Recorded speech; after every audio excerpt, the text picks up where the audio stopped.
Ladies and gentlemen, episode number 541. Live. Welcome into YTD Academy Live, episode number 37. Tonight we're going to continue the road to the third annual TWA Slammiversary. Epic 9-match event card. We got 3 championships on the line tonight, and of course we're going to add some fuel to the already fiery feuds going on through TWA and YTD Academy. It's going to be a fire show. We're going to have a look at the dirt sheets. I got an interesting list tonight about AEW, and nothing knocking AEW for once. I am literally not going to tear them apart tonight. Well, maybe a little. That might be a bit of a lie. Who knows? Depends what's on the list. But I've got it's a very good list. It's meant for pure positivity. Because, see, I get a lot of, I think a lot of people seem to think I don't like AEW. It is not AEW I don't like. I've said it time and time again. I love most of their talent. They have such a great roster of talent. It's how they book their show. It's the lack of creativity, lack of longevity in storylines, piss poor championship bookings, and a lot of other things. But they have an amazing roster. They have a ton of potential and really could find themselves eventually over the years, as long as they don't do anything to, tear down what they've built. Which from time to time, because I've read recently that their AEW is literally losing millions of dollars. But they can turn that around. People forget, at one time, Vince McMahon was losing millions of dollars, right? It takes that correct team of people to get behind the company and come up with some great creative plans for the stars, for the events, etc. They were eventually able to turn things around. WCW really aided in that process because they drove to levels like never before during the WCW-WWF battle, and of course ended up squashing WCW. Which I still say I wonder. And by the way, we have Luke the Gooner on the broadcast today. Had just finished an amazing show of his own. If you didn't watch it, make sure you go back and watch the VOD later. It was a great show. I do have to go back and watch the main event, however, because I was getting YTD Academy ready to rock and roll. But welcome in, Luke, and welcome back, Queen B. Queen B's back to the broadcast booth. A pleasure to have Team YTD Wrestling. I think I did it like that. Well, from time to time, the internet causes issues with the broadcast booth. Of course, it's part of life. If you disconnect an online game, you lose. A lot of the times, I think it's PlayStation, to be fair. I really do. But, anyways, Honeybee Wrestling, how you doing? I think I might be muted. Apologies. There you are. Honeybee Wrestling is in the house. Oh, wait a minute. We got to introduce her correctly. Honeybee Wrestling in the house. There we go. What was I thinking? That was a terrible introduction for Honeybee Wrestling. My fucking siren. Well, oh, Jesus Christ. Hold on. Luke the Gooner 94 in the house. That's fucking better, isn't it? Oh, my God. We got to stroke people's ego here. Honeybee's hardly ever here. You are always here. Honeybee is a rare occasion, and she's gracing us with her presence, and you are trying to upstage her. How dare you, sir? Seeking attention. We got to stroke your ego. What is wrong with you? Did you not look at your Mickey James shrine today? Is that what it is? Is your confidence low? Here we go. He's already fucking started. We haven't even started a match yet. You know what I heard earlier today? I heard that Mickey James was working the concession stands over at Queen of the Hive. I don't know if it's true. That's just what I heard. I heard she was seeking employment. She's not working with Impact right now, and she needed something to do, so, that's just what I heard. I'll just stick you as the fucking janitor. I'll stick you as the fucking janitor in a minute. And lie in LCW if you want. Oh, God. So, Honeybee, Queen B accepted Julia's proposal. I was shocked. Yeah. I didn't think that was going to happen. I really didn't. I thought it's a great idea. That would be awesome to see. But there's no way Queen's coming, or there's no way that B. Jackson is coming back. And yet, she is. I was wrong. That is crazy. So what do they play? What is their plan? Other than forming a tag team, I'm assuming that's in the works of getting done. Well, tag team gold, ideally. Get Julia some more gold. Well, I tell you, Julia definitely learned well from B. Jackson. And oh my God, she's a Grand Slam champion. Already in her short but yet illustrious career already. It's friggin' sensational. But now joining forces with B. Jackson, who's also been a Grand Slam champion and also part of a sensational tag team from the women's division with January, who became our only sextuplet champion in TWA history. So she's got. So you put B. Jackson, who trained Julia Jackson, and Julia on the same team. That to me is a recipe for destruction in the women's tag team division. I'm just saying. And I know that Havoc just showed up on the scene. Man, they look fantastic, by the way, Havoc. Lilith and Ashley Black. But I don't know. I think they're about to be upstaged. I really do. So what? Sorry, what were you gonna say? What I was gonna say was, on another note, terrible about Kenny Omega. We're talking about the Jacksons. I just pop out. I'm just about to send Kenny to the hospital.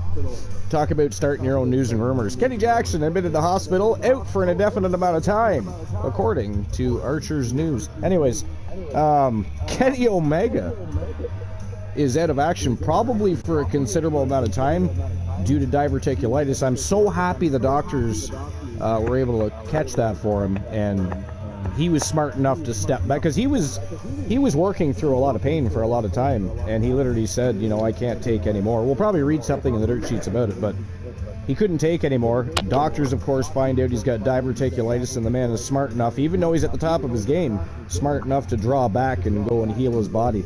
So good for Kenny Omega, but bad for pro wrestling, because they just lost Kenny Omega for a while. Who, again, in my opinion, one of the best in the world.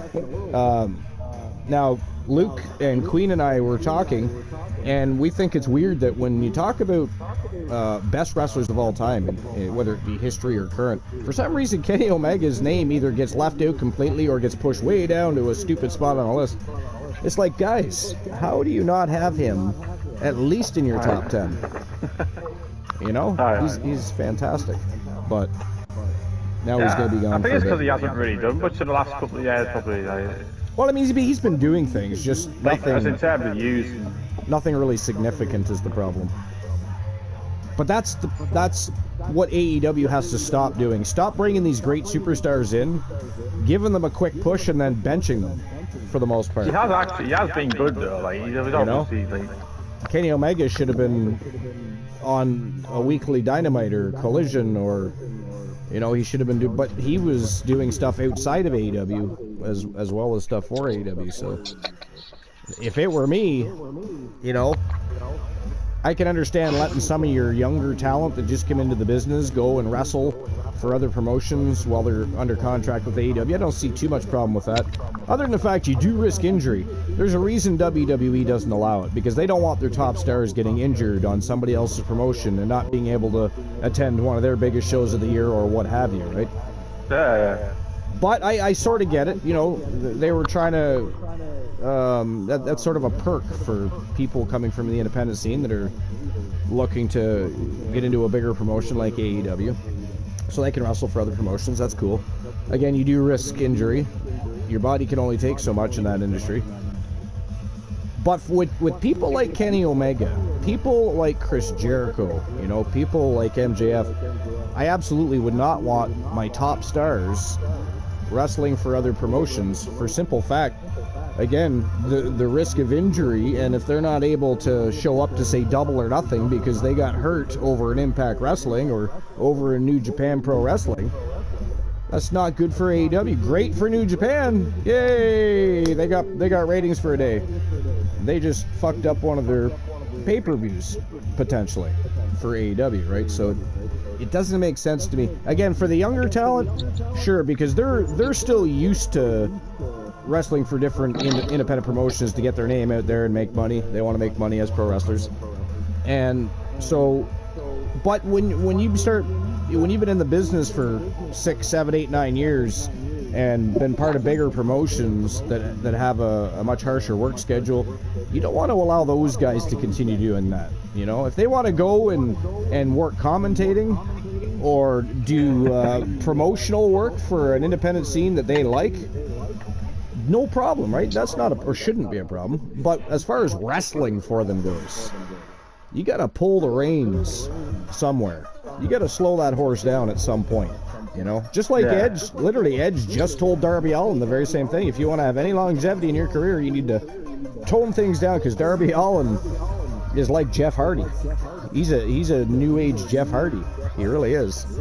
I'm not a big fan of Darby. I'm not a big fan of Darby Allin. I'm not gonna lie. You know, there's parts of the business he needs to get more in tune with for me to get fully behind him.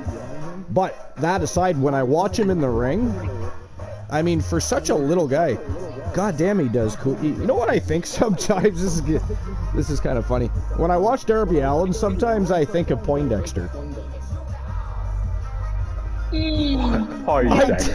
Froggy Mothleg's character, right? Because he's just a little dude but does these crazy things. But yeah, Darby Allin, I think, is like a modern-day Jeff Hardy, and if he takes the advice from somebody that's been in the game for over 20 years and applies it, you know, nobody says he can't do those things, but make it time appropriate. You know, if it's a big pay-per-view, you want to thrill the audience, you want to put on the best show possible at that big event. But not every show. You don't need to jump off the rope every show. You don't need to dive through chairs or let somebody hit you with one every show. None of that stuff, you know. But yeah, I don't know. Darby Allin needs to work on being a little more charismatic, in my opinion. And his mic work definitely needs a little bit of improvement. To be fair, Sting's gonna dive off the top of the ladder for a table when he's 65 years old. So yeah, I mean, that was a bad idea, that. Yeah, I don't think he's 65. Is he? He'd only be in his late 50s, early 60s, I think. But either way, he shouldn't be doing that. How old is he? I would think he's in his late 50s, early 60s. I don't know. Is he 65? 64 years old. Is he? Wow. I thought late 50s. Okay. But yeah. Doesn't look it though, when you look at it like. I know it's Sting, but shame on AEW for allowing that to happen. You know, that could have went really, really badly. And I didn't like that. But I'll be honest, it was a cool spot. It's one of those catch-22s. It's like, oh, you shouldn't be doing that, but wow. You know? Yeah. And by the way, how dare Steve Borden look that good at 64? What the fuck is he drinking? That's what I just said. It just looked like he's. Or sorry, 60, Sting. bro. For anybody that doesn't know, his name is Sting. Steve Borden is Sting. But man, if you were to just pass by him on the street, you'd never guess he was 64.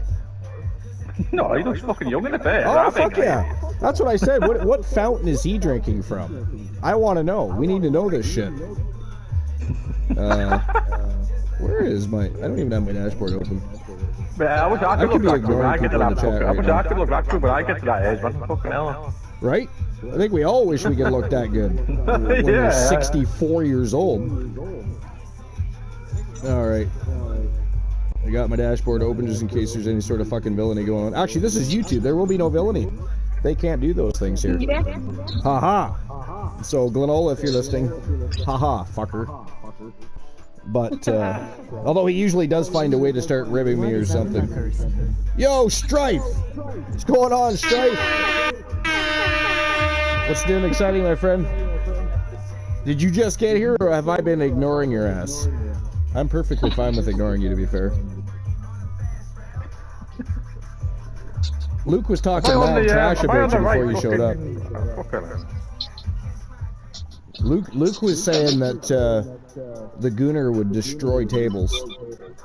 Oh, destroy everyone. Hands tied behind his back, blindfolded, and one leg. I mean, it's a bit of a stretch. One leg and you can still be everyone. Ealing, I'm assuming that's supposed to say eating, a Nutter Butter, like, you been here like 5 minutes? Okay. A Nutter Butter, that's a cookie, right? A Nutter Butter? Do I hear a bird? It's the dog's stew toy. Oh, is it? It literally sounds like a bird. I thought that's interesting. We've never had a bird on the show before. Is that red in the background? I just happened to catch it. I was like, I was literally gonna ask what kind of bird you had, but okay, it's a dog toy. It's a dog's chew toy. It's a dog's chew toy. Alrighty then. All right, well, you know what? We may as well while we're having discussions, we may as well get the first match of the night underway. So let's get things rocking and rolling as far as episode 37. I normally don't hear you dog in your background there when I watch your stream. You didn't hear it? I normally don't hear a dog in the background. I didn't hear the dog. I only heard what I thought was a bird. What I thought was a bird. Usually he's downstairs in my room, so he's never usually with this children. But I'm sitting in the. Oh, right, that makes sense. All right, so we're gonna get things started with the tone setter of the afternoon, and it is actually Havoc, sort of, anyways, taking on Asuka and Xia Li, except for this is one-on-one action. So we have, I believe that's Ashley Black, correct? I'm still getting them confused because they're a very new tag team. I believe that is Ashley. Is that Lilith or Ashley?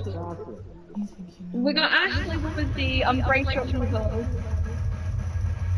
And then the one versus all is Lilith. Okay, so it is Ashley taking on Asuka, yeah? Yeah. Yeah. I will get them right eventually.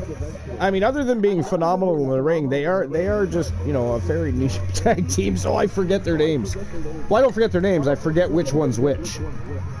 I hate that. But anyways, we have Ashley Black taking on Asuka with Xia Li in her corner, and of course Lilith coming out with Ashley Black. So Havoc versus Asuka and Xia Li. Except for I'm trying to remember now if she's facing Asuka or Xia Li. Sometimes when you go to first start a match, it confuses you because it sets it up differently than you did. Strife says, why is our client teaming with one of our... It is an interesting story. Neither of those two girls have a strong liking for the two newcomers that have decided to invade the women's division, and specifically the tag team division. So when Asuka found out Xia Li was going to face one of them, she decided she wanted to come along. They still don't like each other. There is no love lost between Asuka and Li. And by the way, why did it take you so long to say hi to B and Luke? That is ghastly. Fair. How do you not say hi to Team Honeybee Wrestling and Luke the Gooner, who just finished an amazing show that you probably didn't even watch? You missed it. You missed out. You did not tune in. Yet here they are on the broadcast booth, gracing us with their presence, and you don't even say hi. Yeah, no, until over. He said 5 minutes, right? So over 5 minutes it took you to say hi to them. That is ghastly. How rude. All right, but anyways, here we go. First match of the afternoon. It is a 1v1 between Ashley Black and I believe it is Xia Li. I don't think she's facing Asuka. We're gonna find out though. Rude is our middle name. I actually don't know who I'm facing. Rude is our middle name, Strife says. Sorry, what'd you say, Luke? What'd you say? I don't know who I'm facing, by the way. You don't know who you're facing? Nope. No, I didn't tell you. But you will find out. Well, I'm gonna beat that person anyways. I mean, if you were to do a little quick research, you could probably figure out who you are facing in the main event. So, don't tell me. I think I'm facing McMahon. I mean, that's possible. Who knows? You'll have to wait and find out with everybody else. I am not spoiling the show for you. Why? So you can go have a nap and watch the VOD later? I know who I'm facing. But anyways, if you want the one with manners, we will have to switch pilots. I mean, I didn't think you would have manners. Nobody's ever accused you of having manners. I was talking about Luke. Well, now I was talking about Luke. I just said you were rude. I didn't say anything about manners. Honeybee did not mention manners. Luke did not mention manners. Do you feel like your manners are poor? Is that what you're telling us? Whoa, what are you trying to say? I don't know. I think he's saying that he has bad manners. But I mean, we did not say that. Do not put words in our mouth. You're actually streaming at a regular fucking UK time, man. Jesus Christ. At a regular UK time, I know. Because you guys are, what, 5 hours ahead, right? So what time is it here? So it's 5, is it 5:05 there now? Yeah, 5:05. Yeah. 5:05. Alright, that's what I thought. Okay, so here we go. First match of the afternoon. Let's rock and roll. What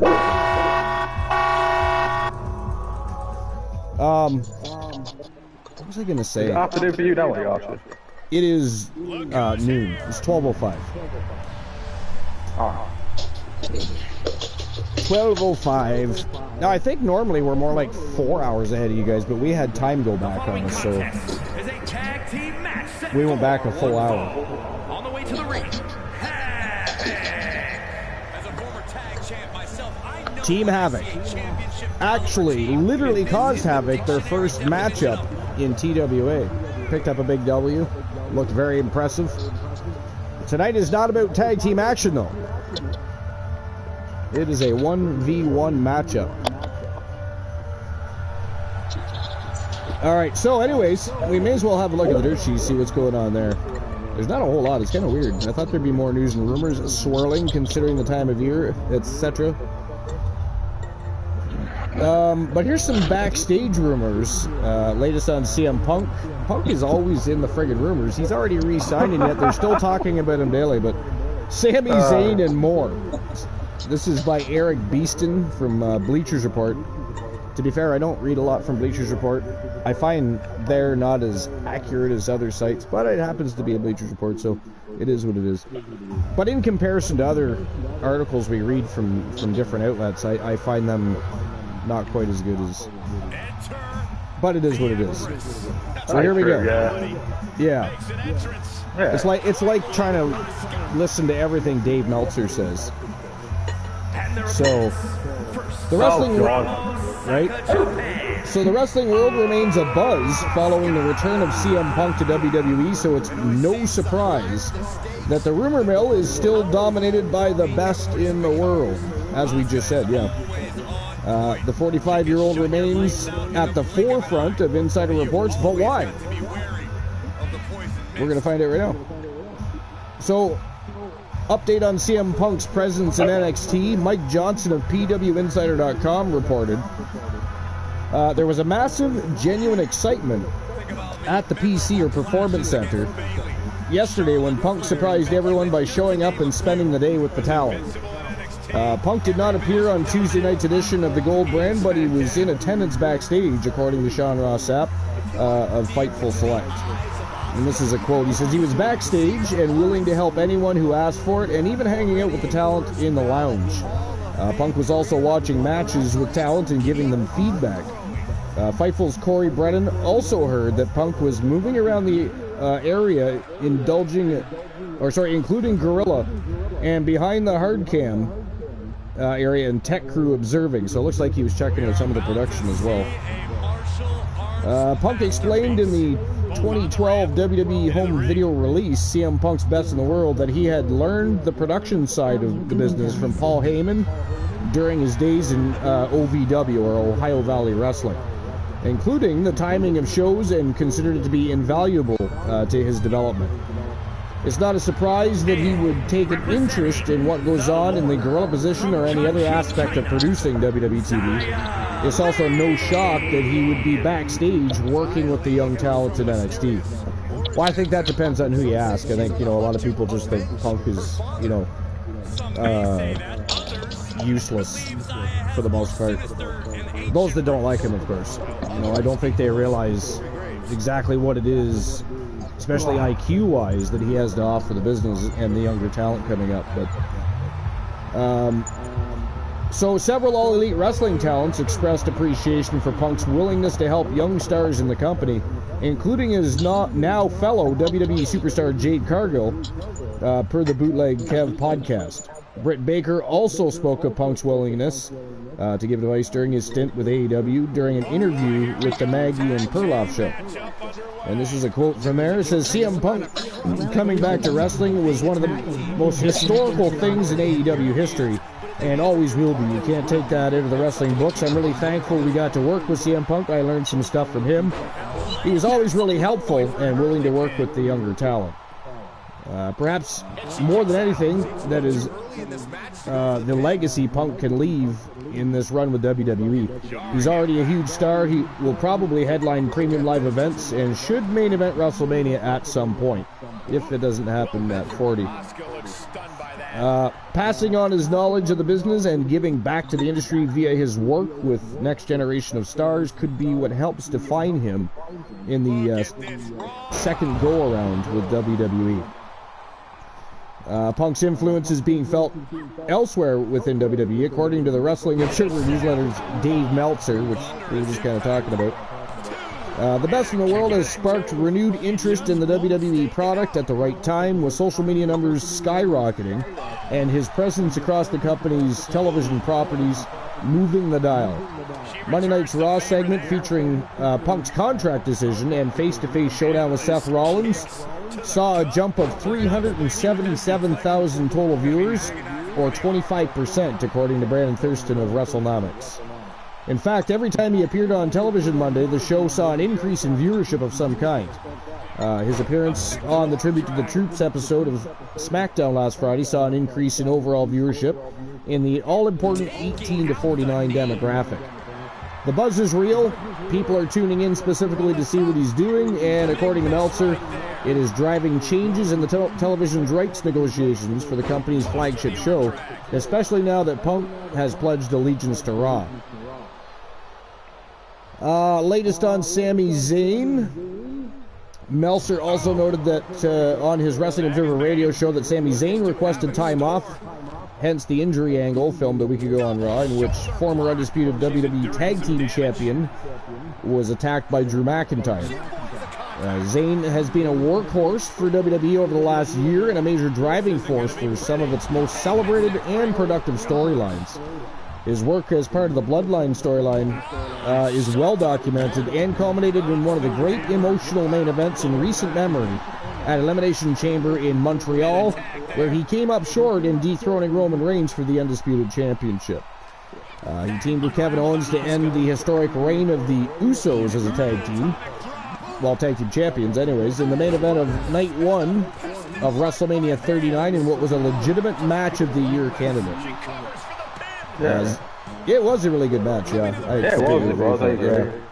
Zayn has remained a prominent figure in WWE, appearing and working nearly every week on Raw. Taking time to recharge is probably the best. More importantly, it allows him to go away and come back hotter in time for WrestleMania 40. Something that benefits the performer and the company. Latest on Charlotte Flair. Johnson also reported that the current status of Charlotte Flair, who appeared to be injured Friday night on SmackDown. This is a quote. WWE sources have indicated that she is not expected back in the ring until she's completely evaluated medically. She's been pulled off the road until the company gets confirmation on the nature of the injury.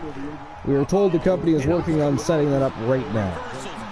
Flair lost to Asuka on the Tribute to the Troops broadcast thanks to interference from Bayley, but she appeared to suffer a knee injury during the matchup. The 37-year-old received medical attention immediately after the pinfall and was noticeably in pain as WWE medical staff assisted her to the back. Flair is one of the top stars in WWE and one of the faces of the women's division. Losing her for any period of time would be a major blow to the promotion, especially as it ramps up its road to WrestleMania 40 in Philadelphia. The Queen battled Rhea Ripley. Oh yeah. The Queen battled Rhea Ripley at last year's Showcase of the Immortals in one of the best matches of 2023. And while it's unclear what her role on the 2024 card would look like, it is safe to say she'd be involved in something significant. Of course, here's hoping that Flair makes a speedy recovery. And that wraps up that little bit of WWE rumors. Now I know, Luke, you're not a big Charlotte Flair fan. I don't know. No. Queen, I don't wish injured anyone. No. Well, I mean, who would, right? Queen, are you a fan of Flair's? I am, to be fair. I like her. Yeah. I think she gets a lot of unnecessary hate. Yeah, I think that's somewhat to do with her dad in a roundabout sort of way. Yeah, I think a lot of it is because yeah. No surprise Yeah. that what we're witnessing is trending. Forget trending on social media. Emotion in the arena is charting on the Richter scale. Yeah, I mean, she's a phenomenal wrestler. So, for me, it's hard not to like her, but... Well, I've got different opinion. I'm very No, I know, you don't think she's a good wrestler, right? I think she's a good wrestler, yeah. I don't think she's like as good as what everyone else thinks. Like, great. Yeah. Great. Like, I personally think she's one of the best in the world. I do. definitely female-wise, I think it's definitely up there. I mean, she's athletic. She's got great technical skills. She's tough as nails. She's done a great job of stepping out from her father's shadow. It took a long time. It really did. It took a long time. I don't see what you guys see, though, mate. Well, do you actually watch her wrestle? Yeah, I do, yeah. Or do you just not watch her? Then I don't know how you don't see it. I still think she's as great as like everyone else makes her out to be. Well, no. I'm used to her own opinion. I'm not It's saying not a big she's deal. not good. She is good. If I had said Charlotte Flair was a bad wrestler, I'd be deluded. You know who I'd like to see, you know, because, again, I do like Charlotte Flair, but you know who first of all, I'd like to see her wrestle Britt Baker. I'd like to see her have a good program with Jade Cargill, but you know who else I'd love to, and I don't know if it'll ever happen, but who I'd love to see Charlotte Flair wrestle is Thunder Rosa. I would love to see. Yeah. That would be phenomenal. There's so many good matches. That would actually be a good match. Yeah. Well, there's a lot of great matches out there for Charlotte Flair. We're just not getting them. You know, we keep saying this. We keep seeing the same things over and over again, which does tend to bore people after a while. But I can't be the only person that thinks Charlotte's overrated. I mean, I'm sure you're not, but a lot of people now, anyways, not always, because again, she was in her father's shadow for a long time, and people thought, oh, she's just where she is because her dad's Ric Flair and this and that. Which that could potentially be true. Ric Flair is wrestling royalty. I mean, it is what it is. She can't do anything about that. The problem is she's too shoved down your throat. But I don't think it's all her. I don't think it's all her fault. And that's another problem some people have with Charlotte, is she's in the title picture too often. Yeah. Now, I do think that's going to happen until she finally either ties or beats her father's record. I think she'll beat it eventually. Probably will tie it eventually. Yeah, at least tie it. I'd like to see her be the one that beats it. I think it's a lot of it's to do with them, though. I think that's why I think she's overrated. I don't know. It's just like she does get. I can never get a liking to him. I don't know what it is. I don't like a heel or this, and I didn't like her on NXT even. So I do think that she's overbooked. Yeah. That's what I mean by the overrated part. You know what I mean, though? Yeah. In a sense. They definitely overbook Charlotte Flair, but definitely because when she could, for instance, if she's had nothing to do with the title picture before she say gets injured or takes time off, and because hold that thought, ladies and gentlemen, that is it. That is all for the Tone Center of the afternoon. The winner of the match, representing Havoc, it is Ashley Black, picking up the big W, and man, Havoc just continued. Now, both members of Havoc did not involve themselves in that match. I thought that actually Asuka and Lilith Black, I think they behaved themselves and composed themselves very well there, because they did not manage to involve themselves in that matchup. But again, Havoc coming in and making an immediate impact on the tag team division, and now showing that, well, at least Ashley can get the job done in the middle of the ring, 1v1, very impressive. So Havoc continues to shine in the spotlight, and they are going to quickly move up the ladder. I'm interested to see what Lilith can do in one-on-one action. Now we've seen Ashley. What can Lilith do? That's the next question, right? I was just taking my play out. You're doing what, sorry? I was taking my play out. Yo, Infinite Oni in the house. What's going on, Oni? I think. I'm just going back in the chat here, see what I missed, if anything. Luke said, how you guys doing? Strafe says, well, they do nothing. He has nothing to offer. He must be talking about CM Punk. Oh, and he says, howdy, on break from work, but wanted to say, hey, I was thinking that that was Julia for some reason. It's the pants. Yeah, you know what's funny about that, Oni? When they were doing the victory celebration, I looked up at Lilith and I actually did think, wait, how is Julia in the ring right now? But yeah, definitely not Julia. But it actually threw me for a moment too, so I get it. I get it. Yeah, the gear that she wears is exactly the trousers. Yeah. It would very easily confuse. Imagine if Lilith and Julia were partners, that would fuck you up. Like, I feel sorry for the referee trying to, you know, keep track of that shit. No, thank you. I mean, they have slightly different features, right? But they could easily pull off a coup. Yeah. Oni says 1 sec. Seconds up. 2 seconds, 3 seconds, 4 seconds, 5 seconds. He lied to us. How rude. Comes in on a break from work and just drops lies. But anyways, again, that was a great first matchup, and very interesting how well Havoc is doing already. Tag team division, debuted, come in and dominated. Now Ashley Black getting done in one-on-one competition. I want to see what Lilith can do on her own. That'd be my next thing from Havoc. I'd like to see if they can both perform at that level in singles competition. Because if they can, look out to the rest of the division.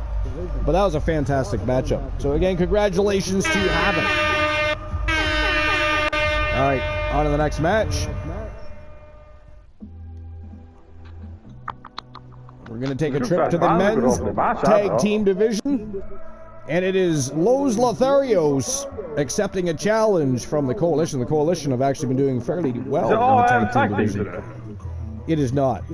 Are you impatient? You can't wait for the card like the rest of the people that are watching? Or the rest of the people on the broadcast booth? Welcome into the broadcast booth, Oni. I've already done my short there, so it's like... Luke is here trying to get us to tell him the whole fucking card now, Oni. Good lord. He apparently doesn't understand how it works still after all this time. We're just going to tell him everything that's going on. What is wrong with you? You need to work on yourself. See, you know what it is, Oni? You're a fucking asshole, you know what it is, Oni? He did not worship at his shrine today. He needs to go to the Mickey James shrine and get himself a little confidence boost. I think that's what it is. It is what it is. But anyways, next match of the afternoon, it is the Coalition, who have been doing very well in the tag team division. We just sat there fucking laughing. Like, what the fuck challenging Los Lotharios in tag team action. That is next. Looks like JC's going to accompany his teammates to the ring. Well, Los Lotharios have nobody else, so they're going to come on their own. Hopefully JC decides to behave himself, or this could turn into a 3-on-2 beatdown. I swear to God, I just get stripped of his UK championship. Oni, by the way, before I forget, you know what? You know, I was talking with Queen earlier and telling her, but she didn't confirm or deny. But so there's a rumor going around. Mickey James, of course, she's not busy with Impact Wrestling right now, right? She's taking some time to herself apparently. But apparently she's working the concession stands over at Queen of the fucking Hive. That's what I heard. I swear to God, I'm gonna knock you out in a minute. Guys, hey, don't shoot the messenger. Do you want stripped of that fucking UK championship in the LCW or not? Yeah, I mean, don't shoot the messenger. I take things out of the swirling news and rumors and I give them to the people that want them. Shut up about you, but otherwise it's a handicap match next LCW.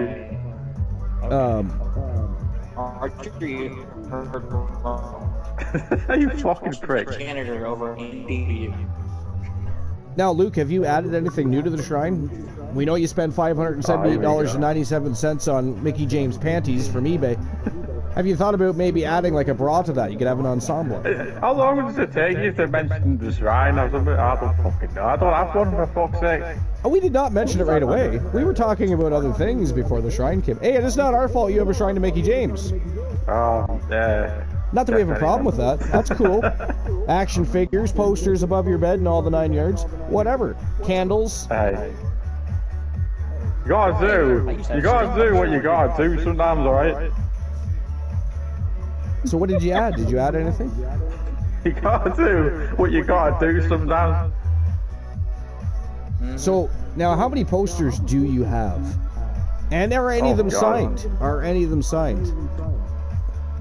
I've got a signed picture for her. Like, have you ever had her autograph anything for you? Yeah, I've got a signed picture for her. You do? Okay. Yeah. Now, like, just of her, did you go to an event and actually have a picture taken with her? Or... I'm going to be honest, I got it for Christmas. Got it for Christmas. This one? Yeah. You don't remember. You do not remember your Christmas presents. That is epically gaslit. Did you hear that, guys? What do you mean? I did not remember. I got it for Christmas. That's what I said. He says he doesn't remember what it is. It was a Christmas present for like 2 years ago. It was. His Christmas present is forgettable. What are you on about? You said you couldn't remember. That was, and yet you said you got it. I said I got it for Christmas 2 years ago. You fucking dickhead. But you said you couldn't remember.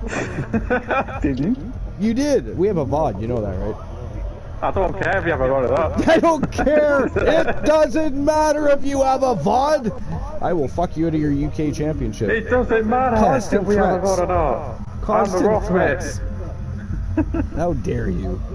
Where's the Rock when you need him? Right? All right, here we go. Matchup number 2. Let's turn and burn. Let's see if the Coalition can get it done, or if Los Lotharios... You know what? Actually, the Coalition have already lost to Los Lotharios before, so this is going to be interesting. They fought them one time only, and they lost. This is a rematch of sorts. Picking up an old rivalry. But anyways, no, have you brought any like Mickey James bras from eBay? Or you could try, like, there's different ways to purchase things online. You don't have to use eBay all the time. But I suggest not spending $578.79 next time. That's a lot for a pair of used panties. And you can't be sure that Mickey wore them. I mean, she could have just picked them up. You didn't book Mickey James, so I should have a fucking wear with you right now. Is Mickey James booked tonight? I can't remember. Hold on. Let me have a look-see, shall I? No, she is not, but Alexis Larry James is. Oh, okay. Larry. I know, but I like to say Larry. Fucked up the name, you fucking I did not fuck it asshole. up. Aria's name I used to fuck up. Her name, I just do it on purpose. Alexis Larry. Oh, my, Larry? I don't fucking know, Larry the Cable Guy. You tell me. Fucking Larry there. I don't know what I'm talking about. I just work here. Yo, Sir Jack the Greatest is in the house. What's going on, Jack? Welcome in. Archer ran back to JC. Why is your guy so Hulk Hogan inspired, by the way? Like, I have no idea what you're talking about, sir. Your guy is Hulk Hogan inspired. Elijah Archer is the one. He is not a replica. Yeah, he might be the one, but why is he like Hulk Hogan? Childhood icon. Yeah, but why is he like Took his vitamins, did his exercises, said his prayers. The amount of fireworks your guy has, I need to call the fucking. I need to call the bill on you, man, because fuck me, honestly, you've been. Hulk Hogan doesn't hold a candle to Archer's eye. He takes offense to that, by the way. He wants to vacate now. You know what? Now he wants to. Now he wants to vacate that UK title. He doesn't feel valued in the company. Suggests that he's a Hulk Hogan ripoff. Didn't Elijah Archer defeat Hulk Hogan in a match? Queen Jack says, "Hey B." Didn't say hi to Oni though. How fucking rude. What are you? Have you been hanging out with Strife? Didn't say hi to Luke. Didn't say hi to Oni. What is going on? You guys all need to work on yourselves. You guys are all selfie crazy. I love you. Right? They just waltz in like they own the place. Yeah. Don't even acknowledge our presence. You will acknowledge us. How dare you? What is wrong with you, Jack? Are you at the all-women's store? No, you're probably either off or at your other job, right? Hope you guys doing well. Now Jack's not listening, not paying attention, not hearing, not acknowledging. How rude. You know what? That hurts my feeler. Let's not talk to Jack for the rest of the show. I say we just pretend he's not here. Unless he apologizes for his antics. Or lack thereof, actually. But anyways. What the hell were we just talking about? I don't have a clue. Oh, Mickey James working the Queen of the Hive concession stands. That is fascinating. I mean, fuck off with that bullshit, man. hey, I think it's great. I think Mickey's there. She's amongst fans, selling hot dogs and French she's not fries. fucking doing that to me, I can tell you that. That's what they say. I mean, I heard somebody bought a slushie from her. Queen of the Hive had their concession stands are amazing. Slushy. Classic slushy. A classic slushie and nachos and a hot dog. Classic blue slushy thingy. Yeah. Classic blue one. It is they call them, I think Mickey they call them James ice electric flashes, blue slushie. So she's, of course, handing them out. Now you don't want to go and try to get a coffee, because now Queen of the Hive concession stands are lined up. There's more people in the lineup now to see Mickey James and get a fucking blue slushie than there is in the seats. But guys are fucking, you're fucking weird, man. oh, it's okay. In the fucking face. I'm sure she'll, when she's done handing out slushies, she'll get somebody back in there. from the broadcast goes, right, this fucking minute, come on. Trying to ban, you want to ban me from my own Who wants to do it? And you know what? They can't do that. This is not Twitch. There is no banning Archer today. If I want to take a break, get a drink, you can't get away from it. Bleed the bladder, go find something on eBay that, I'm following you on eBay now, Luke. I'm following you because I want to know when you make your next purchase. How do you think I do $578.79 for a pair of Mickey James undies? Which is crazy. Again, you don't even know if they're actually hers. They could be like her grandmother's. They could be just off the shelf. $578.79. What is wrong with you? Why did somebody put their grandmother's fucking See, that's why you're single. That's why you're single. You're wasting money on women's underpants. I am single. Unless you have a specific use for, if you're going to wear them, okay, we can accept that. If you're gifting one of your female friends a pair of panties, we can accept that. What we have a hard time accepting is $578.79 on a pair of Mickey James Mickey James panties to pin them up on your shrine. You see, he's got them across the poster like she's actually wearing her panties. It's weird. Candles in front. You're taking a death route here at LCW. He's got lavender candles going, and why lavender, by the way? That's crazy. Kind of smells like soap a little bit, but whatever. Whatever, dude. Exactly. That's what I just see. Now you're copying it. This is why your management team got stuck with Mickey James working for the concession stands at the Queen of the Hive, right there. Lack of proper communication. Oh, man, you're doing me fucking editing today. By the way, can we get a shout out for Queen of the Hive? I'm sure everybody knows how to put the proper linkage into the chat. http://twitch.honeybee.tv. I know how to do it. /honeybee wrestling. But YouTube's fucking different, you clown. Well, you have to actually type in the link. That's all. Oh, but if we can get a shout out. Yeah, you should be. That's right. Apologize. Thank you. I appreciate that. It makes my feelers feel better. What do you mean, fuck that? You can't take it back. Everybody heard. You apologized. We accepted. You don't get to take that back now. It is stuck like glue, sir. Glue on a fucking. Did you used to eat glue in school? Did you eat? No. It's weird that some kids did. Especially back in the days when it was like paste in a jar. Even when I was that age, I'd watch them eating glue and I'm thinking, you need to work on yourselves. What the fuck are you eating glue for? Is your intestines falling apart? Do you need to repair them? Again, I just didn't get it. It didn't smell good. It did not smell good. And I don't know. Cook, that's all that. Right? Do you remember that old white paste shit that they would use for Queen? Do you know what I'm talking about? Yeah. Yeah. You ever smelled that stuff? It smells. It does not smell delicious. Right? It does not smell good. And then yet kids would sniff that and go, oh, I think I should eat this. With a fucking big stick. Why would you sniff that? Exactly. What do you mean, why would you smell it? Why would you eat it? Why would you eat it? Did I neglect to mention that part? It is fucking glue paste, and people were eating that like it was porridge or cream of wheat or some shit. It's like, what are you doing? You know? I mean, it is not lunchtime yet, but if you're that hungry, go in the hall and take a sandwich out of your bag. It's crazy. Crazy. Sir Jack has abandoned us. I don't think he liked the fact that we said we were going to ignore him. He is hurt. His feelings have been shot.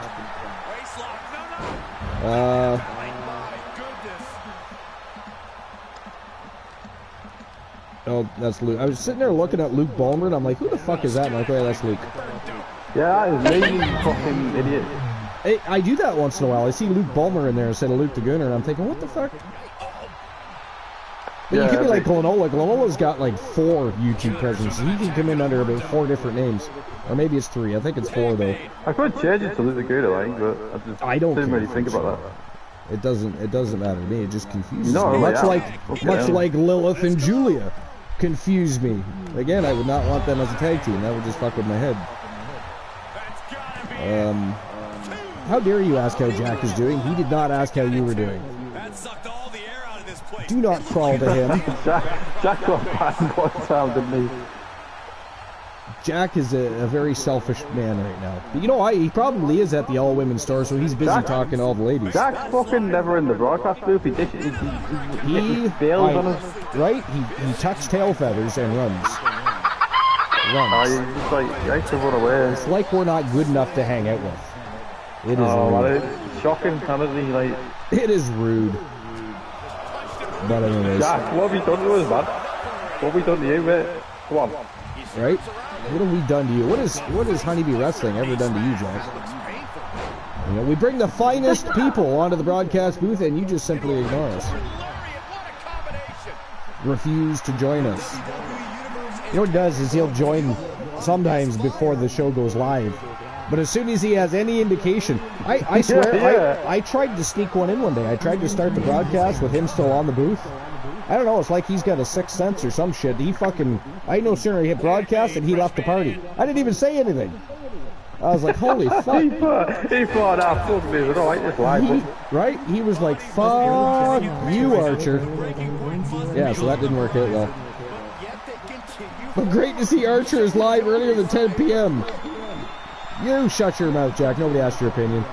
You didn't even say hi to... It took you 30 years to say hi to B and Luke. You and Strife are on the same page today. Jack, your Blade Runners lost to fucking Dominance on my stream yesterday. So I get that one in. Do you have JC over at LCW? I have the Blade Runners. You have the Blade Runners, but you don't have JC? Yeah. JC? I have nothing to talk about. I have nothing to talk about on the broadcast. We come up with things to talk about, sir. Jack, get your ass in here, man. What the fuck kind of excuse? We are a podcast /EFED. And you can't fight wrestling, life in general, how it is you ended up with one testicle. I mean, there's lots to talk about. One testicle. It's not my fault. He tells me weird shit all the time. I don't know. Either he was born that way or he mutated himself. I don't know. He probably did too much frapping and busted one. He literally busted a nut. Busted the shit out of it. Right? Slammed it too hard, one too many times. We're going to decide fucking three commentators in the booth today, man. And I am the English Jim Ross. I am on a different level than everyone else. You know, if Joe Link was awake, he'd be here right now. Did you see the news about He's always sleeping. Did you see the news about Liv Morgan? No. We're going through Dirt Sheets right now, but I haven't seen anything about Liv yet. What's going on there? Liv got arrested. Do tell. By the way, thanks for all of you guys that actually watched Mrs. Archer live on Facebook. Well, it wasn't live. It was a video. It was a VOD. But I know a lot of you went and watched it and appreciated it. It literally drove her views up. How dare you ignore Mrs. Archer? Sorry. Yeah, what the fuck? Do me old show. Wow. I'm thanking everybody. You know, I feel for me, I would have just shut up and pretended that I watched. But no, it looks like I didn't see the shit. Fuck Mrs. Archer. Nobody needs to know what she's up to. No, but she's actually building a business. She decided to start selling health supplements and, of course, promoting exercise, good gut health with different products, ways to lose weight, create energy. There's all kinds of products she offers. Pretty soon they're going to be doing meal replacements as well. But it's actually a company that doesn't really, compared to a lot of the others, they don't necessarily overcharge for the products, which is nice too. And there's ways to, once you become part of them, there's ways to get discounts, sometimes even free products. So there's a lot of benefits and advantages to it. Again, I don't know what I can and can't say yet. We haven't talked to the appropriate people to know if I can actually name the company. But she's very excited. She does a very good job of reaching out and networking with people and explaining the products and getting people excited about those products. And who knows? Maybe there's somebody out in our TWA community that'd be interested in finding ways to increase energy, lose weight, just get healthier in general. Good gut health in general is a very good thing to want for yourself. But so I did share the video, and she's done a second live. I think I posted the second live. I'll have to check. But I did? Okay. So now if not everybody can watch it, let me know. I don't know if she has to change it every time she does live, but sometimes it comes up as a video just for certain people. So I have to have her change it to public. I think she changed it to public, but if anybody had an issue watching it, let me know. But anyways, it's appreciated that you support Mrs. Archer and check out her VODs and watch her do her thing. She's very good at what she does, and she's excited about it. So Luke is tired at fucking... It is 5:40 UK time. Is it sleepy time? Do you need a fucking snack and a nap, Luke? What the hell? No. What the hell? The Coalition's live going against Los Lotharios, and you're finding nappy time. Speaking of which, ladies and gentlemen, that is it. That is all. The winner of the tag team matchup, representing the Coalition, the one Elijah Archer and Jason Ironman, with of course JC, the Legends champion in tow. There was no way that I would join the broadcast. Just join once there. At 5:40 in the fucking afternoon. Yeah, it is. What is wrong with you? Congratulations to the Coalition. Man, they're doing well lately in the tag team division. That excites me a little bit, but look at JC trying to take credit in there like he fucking did anything. He didn't even get involved. He just sat there and rode the pine.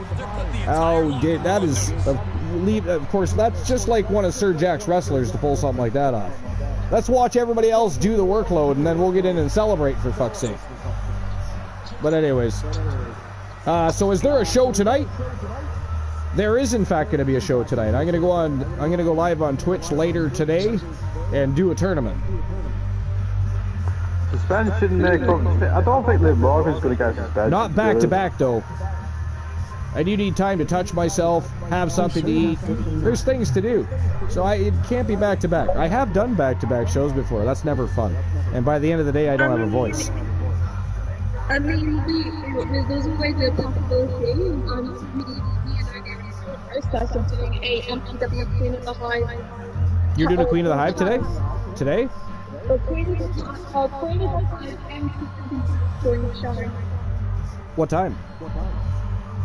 Not the end, but it's wait for any finish what happened. Sometime after this show's over? But sometime after the show's over. Sweet. I'm just waiting for more people. Well, I don't plan on going live with the next show until a little bit later. It won't be too late in the evening, but it'll be after, probably a little bit after dinner my time. But yeah. So I can definitely hop over and enjoy the Queen of the Hive. All right, here we go. Next match of the evening, 5-man Extreme Rules matchup. We got the wonder of YTD Academy from Team Shadows. I almost said YT. That's his fucking management name. Steve Winters. Mixed up on your own stream. Come on, man. I know, right? Steve Winters, former television champion. He is still the Pure Wrestling champion, and he also holds the Junior World Championship, does Steve Winters. So he's got a lot of opportunities coming ahead of him. Taking on MJF, Seth Rollins, CM Punk, and Santa Severn. And of course, each of these guys just simply looking to push forward as we head to TWA Slammiversary, looking to get back into the spotlight. A win over each other from any of these guys would certainly do exactly that. So that's our next match of the afternoon, matchup number 3. And we'll get to that in just a minute. Welcome in, Boss Apollo. What's going on, Boss Apollo? I'd say Apollo, but that's no fun. Especially Stream Elements.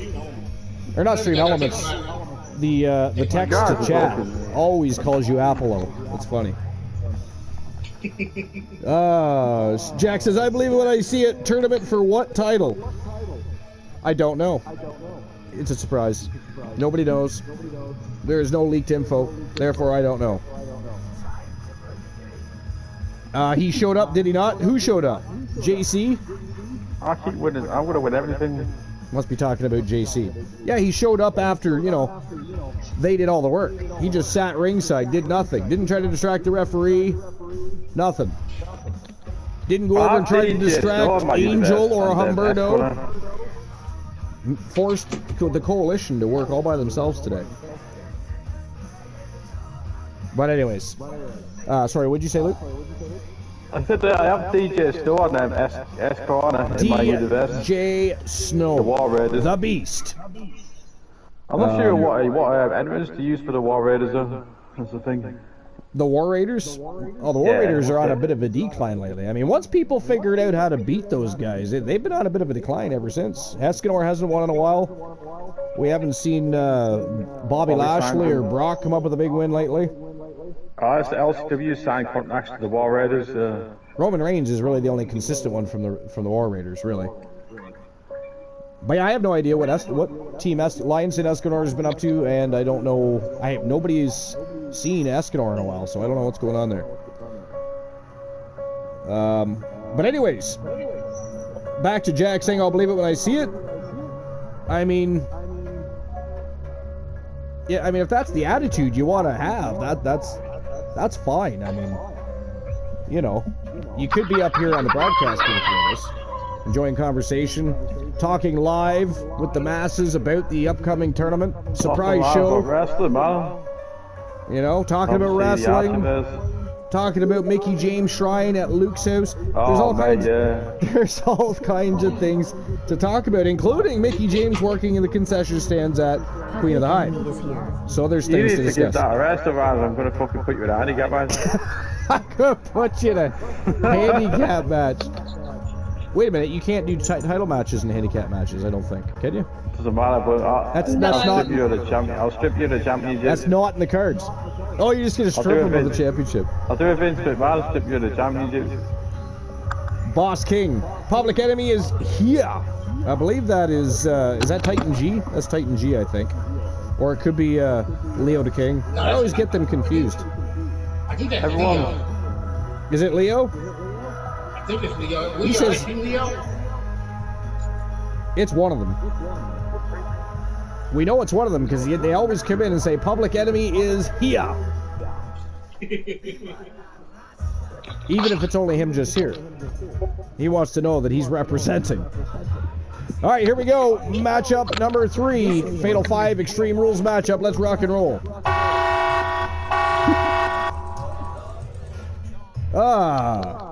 This is Leo. It is Leo. What? I mean, but they have so many aliases, even Boss wasn't sure. You see the problem there? The following contest is a fatal 5-way. Steve Winters, YTD Academy, undisputed pure wrestling champion. I'm going to hold every belt in the Archiverse I can. You've done what? I'm going to hold every belt in the Archiverse I can. Well, I mean, that should be your goal. I would think. I mean, now you need to go for the peer title and the television title. Now, I believe the Gooner's been television champion before, hasn't he? I'd have to look in the record books. I almost feel like he was. It was either that or the peer title. I can't remember which. You can look on Discord and check. Fact check that. What's it on there? Do you ever? Alrighty. You gotta collect your own thoughts. You gotta stop thinking about Mickey's boobies and concentrate on what's at hand. Stop wondering. Stop wondering why she's handing out hot dogs and slushies and concentrate. The Queen of the Hive will take good care of Mickey James. It's not a big deal. She'll be alright. She'll still be able to wrestle later. You know. She's signing autographs and handing out wieners. I mean, it is what it is. Handing out wieners. Oh. You're a fucking, you're a prick, man. Well, hey, I did not tell her she should go sign autographs and start making slushies. I did not tell her to do that. Nobody begged Queen of the Hive. Come on. You know, it's... Come on, Queen. You let us do this. Come on. I mean, she was not working currently with Impact Wrestling. Queen of the Hive thought, well, hey, we can utilize your presence. So it's fantastic. The fans love it over at Queen of the Hive. They're going nuts. I mean, the concession stands are selling out. Don't even look for a fucking glass of water now because there's no cups. Yeah, well. Mickey James fucked that up for everybody. But... Oh shit, about my girl like that, I'll fucking knock you out. Oh my God. Out, see you really well. That is too funny. Queen, who is your favorite female wrestler of all time? Favorite female? Ooh. Yeah. I don't think I've ever asked you that before.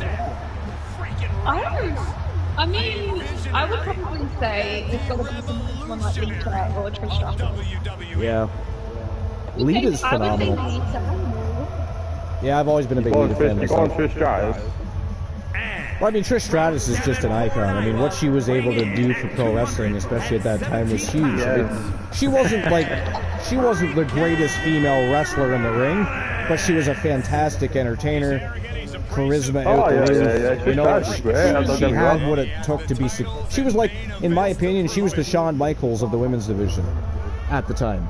Yeah. So, you know what I mean? She was she was just, you know, he was Mr. Showstopper. She was Mr. Showstopper. I thought she was great, you know, when she came back. Yeah. And she was believable. You know, she just always gave it her all in that ring, which was cool. I mean, I never cared for the whole Stratusfaction move. That's the only thing about Trish I didn't like. I hated that. I thought you can't come up with something better than that. Come on. Well, the finish it. Yeah, I hated it.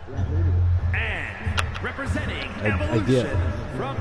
Oh, where's Glenola? His favorite superstar of all time, making his way to the ring right now. CM Punk. Took my spot here at the commentary table. I have wanted to call this match. I cannot wait to finally do it. I mean, we know Luke's happy. You know, Mickey James is not here. CM Punk is. You secretly wish Mickey and Punk would become an item, don't you? You wish she'd leave all this and go to Punk. Of course, he'd have to ditch AJ for that. Then she would have been Vicky fucking Adams. That fucking storyline would have fucking. She could have a threesome with CM Punk and AJ. Whoa, no, bro. You know, there's nothing wrong. That is intriguing. I mean, you know what I would like to do though is just take CM Punk out of the equation and just have. This must be AJ one of his. This must be one of his AEW attires.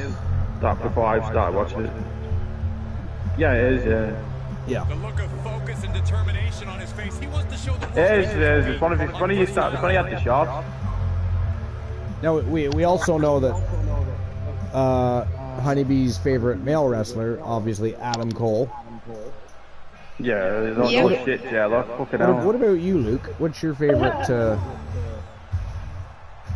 What male wrestler of all time? Yeah. Triple H. Triple H, nice. Yeah, Triple H. Yeah. It's funny the flack he took. You know, Triple H is fucking great. I don't give a shit anymore. So most people absolutely loved Triple H until he became part of the McMahon family, and then it kind of went south for a while, and then kind of picked back up later on. I think people, you know, now he's an icon of the business. Is he in the Hall of Fame now, or has he not gone there yet? I forget. He's not in there. He's not in there? I couldn't remember. There's so many people that should be in there, and there's people that... What does it mean? What does it mean if there's people in there like fucking Snoop Dogg? Why is that in the wrestling? Like, yo, Titan G's in the house. Titan and Leo rocking it for Public Enemy. WWE Hall of Fame is Snoop Dogg. What are you doing in there? I think that the WWE need... And they have talked about it. I remember the talks... We're picking up about this very thing I'm about to talk about right before COVID happened, and then it all kind of got shelved. But they need a physical location for the WWE Hall of Fame. free. Yeah, it's like going visit Yeah, it. yeah. They do. You know, that way it's not just a figment of WWE's creativity, so to speak. You know what I mean? Which is fine. They're being recognized by a global juggernaut as one of the best ever. That's fine, right? But I think it's time that they have a physical location where people can go and maybe have somebody make some wax figures of the top 10 while you're there, your Mount Rushmore of wrestling or whatever you want to do. But yeah, I know what you mean. I know what have you mean. an attraction there, and people can go to the Hall of Fame, and they could have Hall of Fame ceremonies there too. Not to mention, they could utilize it for a number of different things. They need to talk to Archer. See, that's what it is. They need to come to Archer, and Archer will help them out on what they need to do, how they could do it, and the money they could make while doing so. Because I don't think they've thought it through. Like, yeah, a physical building does cost money out of your pocket, but they're going to make that money back tenfold. They can sell merchandise there. They can have the Hall of Fame show there every year. There's things they could do to draw attention to the Hall of Fame building and keep drawing people, much like Graceland, right? Elvis Presley is the most famous dead person ever. That dude is making money, well, not hand over fist because he's dead, but his family is making money hand over fist. It is absolutely incredible how they continue to... dressed up as Santa Claus here, man. That is Santa Savage. He does this every year. He thinks it's funny. And he spells his name... You got this one. And he spells his name C-L-A-W-S because he's the wolf man, right? So it's got to be Claus. He finds it amusing. It's Alan Seven. What do you do? Who's your favorite celebrity appearance of all time? You talking to me or one of them? All of y'all. Favorite celebrity appearance of all time. Interesting.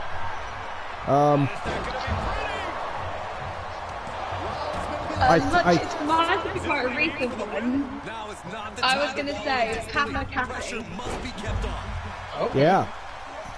It's unconventional. It is. But he really embraced the world of pro wrestling, and He did. took it seriously. Yeah, I agree. Like some of the matches that he had, that War Games match he had with when it was the era, and even his takeover 1-on-1 with Gold was incredible. Who, Pat McAfee? Pat McAfee, yeah. He's actually alright, to be honest with you. He's not bad. Like, No, he's and he loves the pro wrestling industry, so nobody better than somebody like that to be part of the business, right? But the other guest celebrity, I would say, and this will draw wasn't some... he a commentator though for a bit? He was, yeah. I believe he plans on being so again in the future. Yeah.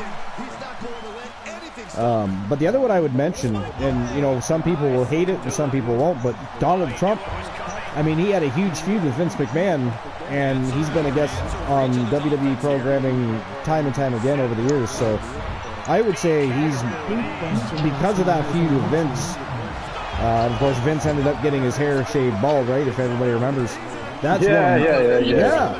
So, and I know some people don't like Donald Trump, but you know, he was still a celebrity guest, and I think that was one of my more favorite people that got involved. My person is Arnold Schwarzenegger. Oh, do you remember when Vince gave him and presented him with that Blockbuster Championship, because he was like the king of blockbuster movies back in the late 90s? Yeah. I believe it was. I remember that. I think it was 1999 it happened, and it was on SmackDown, I believe. Was it SmackDown or Raw? I think it was SmackDown. I think it was, I think it was.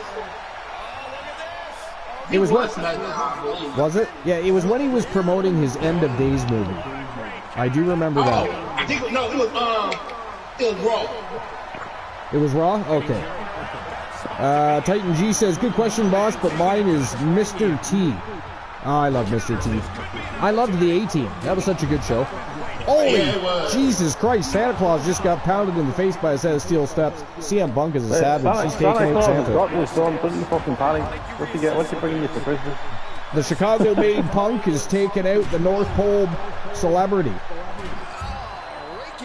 But who they got to worry about is Seth Rollins, who's been looking really sharp in that ring tonight. He has had so many pinfall and submission attempts in this match so far. I'll be surprised if Rollins doesn't walk out the winner here. freaking Rollins. Seth freaking Rollins. I love Seth Rollins, personally. I think, oh yeah, he really is. You know, and I like that whole thing between him and Punk, because Punk is the best in the world. He considers himself the best in the world. I like Seth Rollins. I think anything him and Punk do together is going to be gold. Yeah, like now on it. For instance, that promo they did, that segment they did together on Raw, it wasn't that long in comparison to other segments that Punk has been in with before. But it was excellent. It was SmackDown, not Raw. It was SmackDown. It was SmackDown? Okay. You fact checked that? Fantastic. I wasn't sure. I couldn't remember. Punk had to think I was on Raw. I just remember that they presented Schwarzenegger with the Blockbuster Championship, and they were talking about his End of Days movie that was just about to be released. That was during the whole Y2K thing too. Y2K was approaching, etc. So, but yeah. November 11th, 1999. Yeah. Yeah. I was a big Schwarzenegger fan. Last year with CM Punk versus Roman Reigns as well. Say that again. With Roman Reigns, I watched it all last year with when Roman Reigns was in the Shield. CM Punk versus Roman Reigns. Oh, CM Punk versus Roman Reigns, yeah. I mean, that match is probably going to happen again eventually. Yeah. Yo, MJF sneaking up behind Punk. Wow, where did he come from? I didn't even see Punk. Or MJF. Sorry, say that again? Do you think MJF ever will come to WWE? Oh yeah, without a question. Oh yeah, I mean, I can say. Well, he himself wants a WrestleMania moment, so it's kind of inevitable. When that happens, do I think it's going to happen in 2024? No, I think he'll re-sign with AEW for at least a short stint. I think he goes to WWE after that. I could be wrong. He could surprise everybody. MJF's the hardest thing about AEW right now. I don't know if anybody's noticed, but he hasn't talked about the bidding war of 2024 lately. He hasn't really been talking much about Paul Levesque or WWE lately. I think he's probably, if not already, signed with AEW again. I think he'll do a short stint with AEW. He'll continue to build his legacy, and he'll come into WWE bigger than he already is, and they're going to offer him a shit ton of money. You know? Do you think MJF can go with anybody, really? I believe so. I think MJF is... I think he needs to go back to being this bloody heel MJF, I do. Has anybody noticed how much better shape MJF has been slowly getting into over the last couple of years? Yeah, I know. He looks fantastic. Because when he first came in, you know, he looked... He wasn't that big, was he? No, he just looked like CM Punk, kind of. That kind of build. A little bit bigger, maybe. But he just looked like any Joe off the street coming into the independent scene to start a professional wrestling career. But he slowly, over the last couple of years, kept getting in better and better shape. And which is good, because again, you need to stay in shape to be in that business. Otherwise, you're going to run the risk of... Yeah, too many injuries happening because there's nobody to guide these guys and tell them, listen, you need to hit the gym every day. You know? So, and some of them do, but some of them don't. And they're the ones that are going to run the risk. And nobody wants to lose their favorite superstar off their favorite show, whether it's AEW, WWE, or any other promotion, just because, you know, of carelessness. So... I don't want any company to go out business, to be honest with you. Like. No, nobody wants anybody to be injured at all, right? That's the thing. So, and if there's an easy way to not necessarily prevent it, but lower the risk of injury over time. I still want Charlotte next to Speedy recovery, even though I'm not a fan of it. Like, you know what I mean? It's like one of those things. Yeah. Agreed. Yeah. So they're not apparently. Now it does look like she hurt her knee, but apparently they're not. There's no confirmation. On what the injury is. She landed weird on a moonsault as well on the top of that. I saw that. Incident. I did see that. Oscar didn't catch her right, which is not really to blame Oscar though, but I mean it's like kind of stuff like that happens.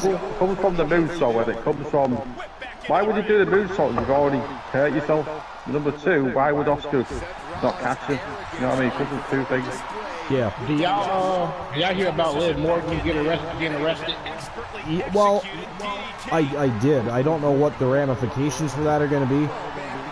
I mean, it's just she got caught with weed, I think. It was weed. Yeah.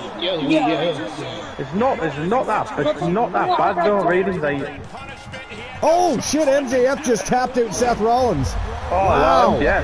Ladies and gentlemen, the winner of the Fatal 5 Extreme Rules matchup, it is MJF picking up the big W. Wow! Oh, guys, hold on. My wife is calling, so I will BRB. Right. It's not that bad though. She's like really, she got caught with weed. I don't think. Like, it's not. Yeah. But I mean, it depends how WWE want to deal with it though. I hope they don't give her a big punishment for that. Yeah, I know it. Yeah, I know how much she had. I know how much she had on her. I tell you, it was under 20 grams, but it's still considered a felony in the state of Sweden. And she could face up to, she was a fine, a year in prison and all that sort of stuff. But from what I've seen, it's probably not going to be that significant. A fine, nothing to a fine, nothing though to a WWE wrestler, is it? Really, to be honest.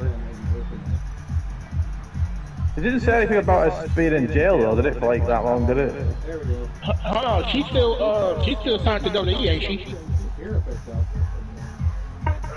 She's still sad, yeah. Oh, okay. She's not gonna get released. I think they'll just talk. I think they'll just have a talk to her about it. To be honest. Yeah, me too. So I think too. I don't think they will release. I don't think they're gonna release her or anything major like that. Yeah, cause it's nothing that big. It's weed. She hasn't done anything really mega bad, really. It's just she got caught with weed. She shouldn't have had basically. She shouldn't have had it on her. Basically, she shouldn't be driving either. She just unfortunately got caught. Basically, it's one of those things. Like, okay. What is that? I'm going to back out because my food's just arrived. Alright. Catch you in a bit. Yeah, I'll be back if I'm finished early. I'll get back on. What did you think of my tournament earlier today? Enjoy it.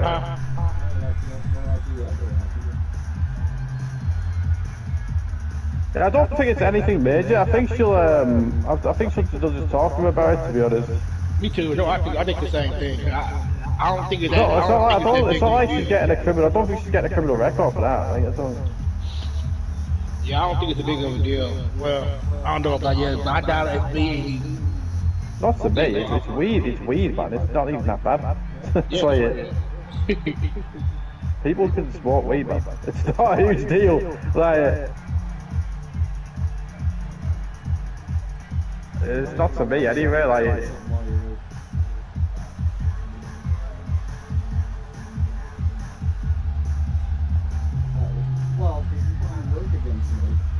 I've seen some comments acting like she's done something like fucking major. It's like fucking hell, just alright, she's done one thing that's like, so what? It's like.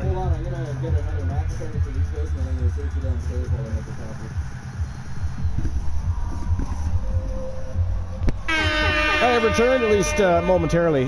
Wifey is still on FaceTime, so what I'm going to do is I'm going to take a short break, go make myself a coffee, and then come back to the broadcast. But in the meantime, I will get things rocking and rolling for you guys. Matchup number 4 of the afternoon is an 8-man Tornado Elimination Tag Team matchup, and look at the villains in this one.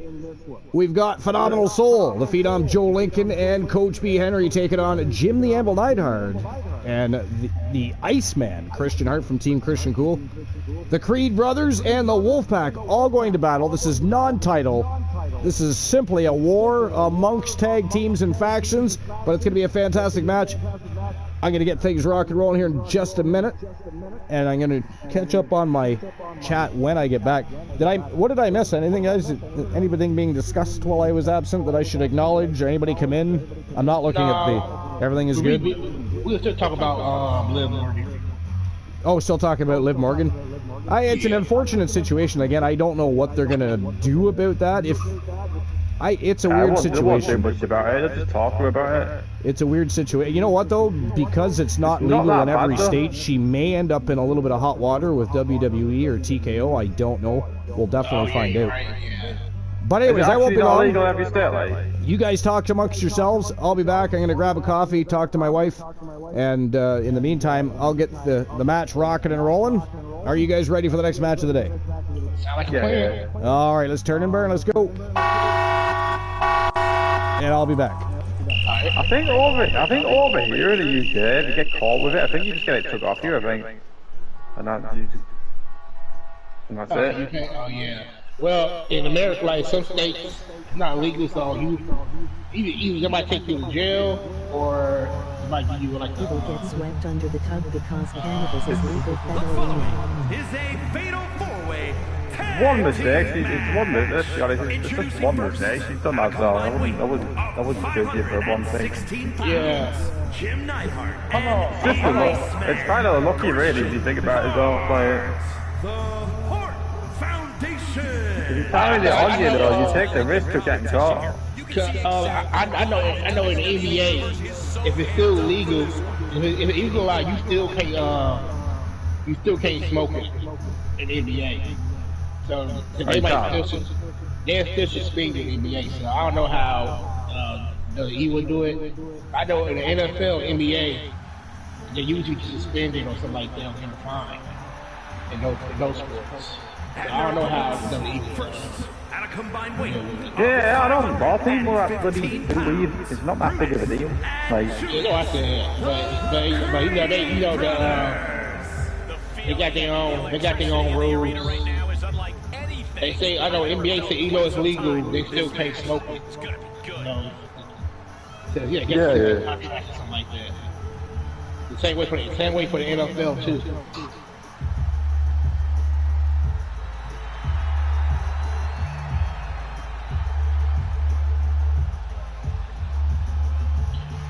Yeah, I know I think too. It ain't going on, man. oh, I know what you mean. It's just an unfortunate thing that happened, that's all. It's just surprising with all the people. It's like live for August, like what? I don't know why people want to leave it in the day. Making their way to the ring. So I'm getting arrested. It must not be legal. I bought this guy. Matches like these with talent of this Listen, mate, I'm not going to judge you after one thing. is an art form. It's not really that big a huge deal, really.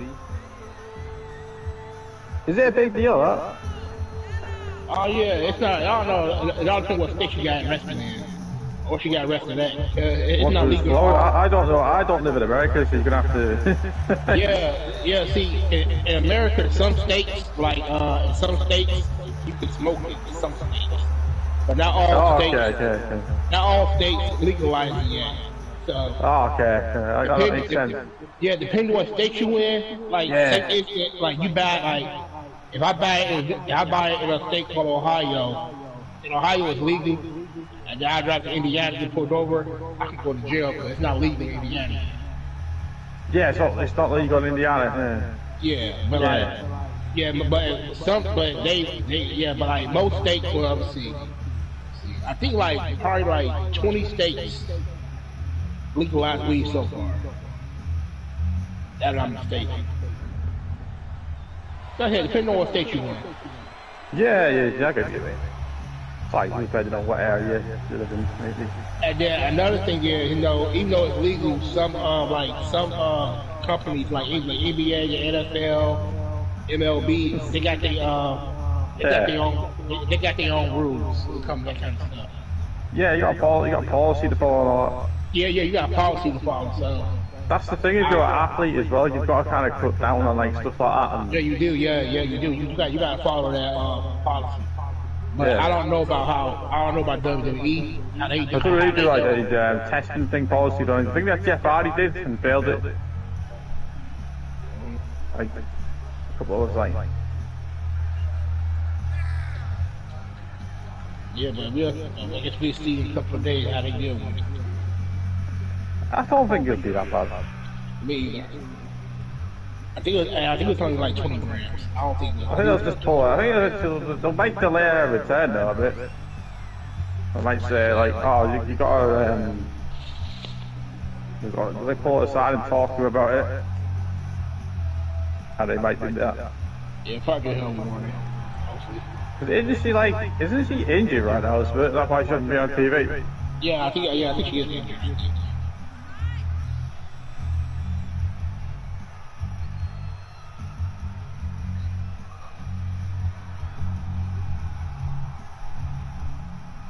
If I'm not mistaken, yeah. I think she had yesterday, I think. Well, she had that neck injury, and that injury for a while. She came back and she got injured again, so it's like, she's not really having much luck at the moment.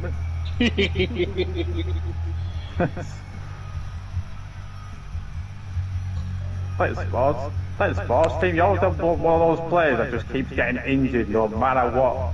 Yeah, that is. Yeah, he is.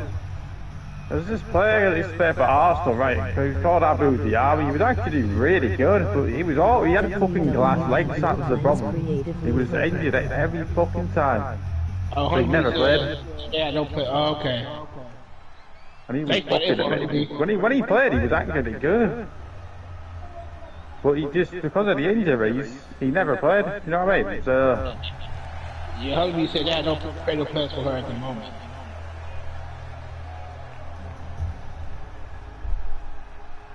Some really good football, there's some really good football players because of the injuries, it stopped their career, like... But they're actually really good fucking players. Yeah, they is. Just don't get a game because of the injuries, like... From the fifth dimension, weighing in at 215 pounds. One half. Hey, Honeybee, she's still flying with WWE, ain't she? Tag team champions. Liz Morgan. Yeah. Okay. Still contracted, yeah, so... There's this forward to, I think it's forward to the side. Vince isn't in charge anymore, he's, if I was Vince, maybe... He would probably take that a bit more. Yeah, the Honeybee said they had no credit, they had no plans for it at the moment. The Honeybee Wrestling said. Yeah. Yeah, so that's probably why she hadn't been. I know action lately.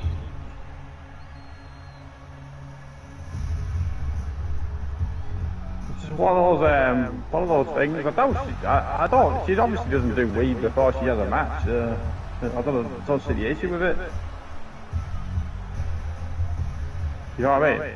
Keeps his focus 100% of the time. That's why he's the champion.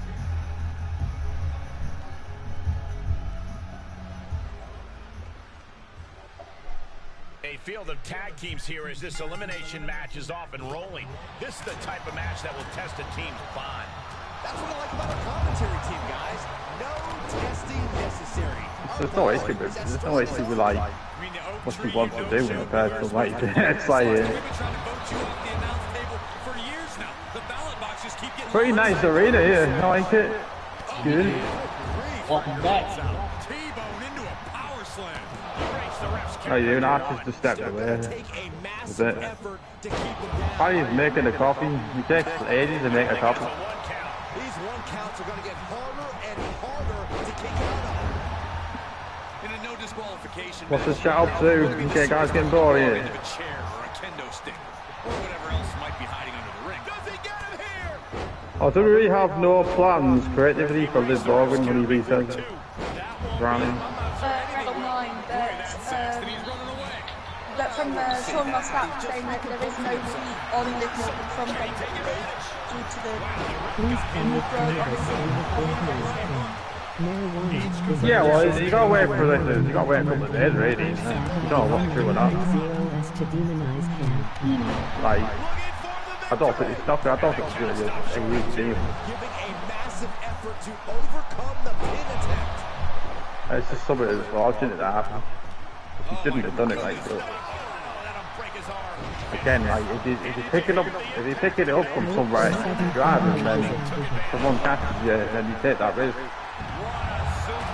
Do you know what I mean?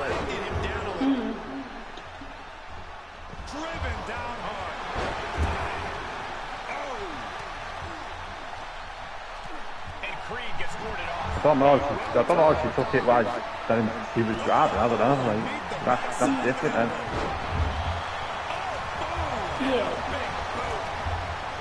And he heads out of the ring. No countouts, no worries. Shifts What did Jeff Hardy get? Jeff Hardy got done for like a different thing, or didn't he? He was under the influence of like. Yeah, I think this could be the difference. Like, obviously, Jeff was under the Yeah, he looked absolutely. I've seen a video of him like trying to walk in a straight line. He just kept fucking like. I don't know. He's just moving to the side constantly.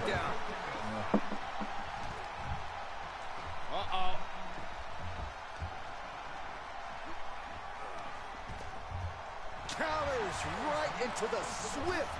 Obviously, if you're representing the company, not really good luck, is it? Not really. This feels so unsafe. And what he's looking for here. You just like go, when you start with the race, you just go look at your name, look at your nail, and you land.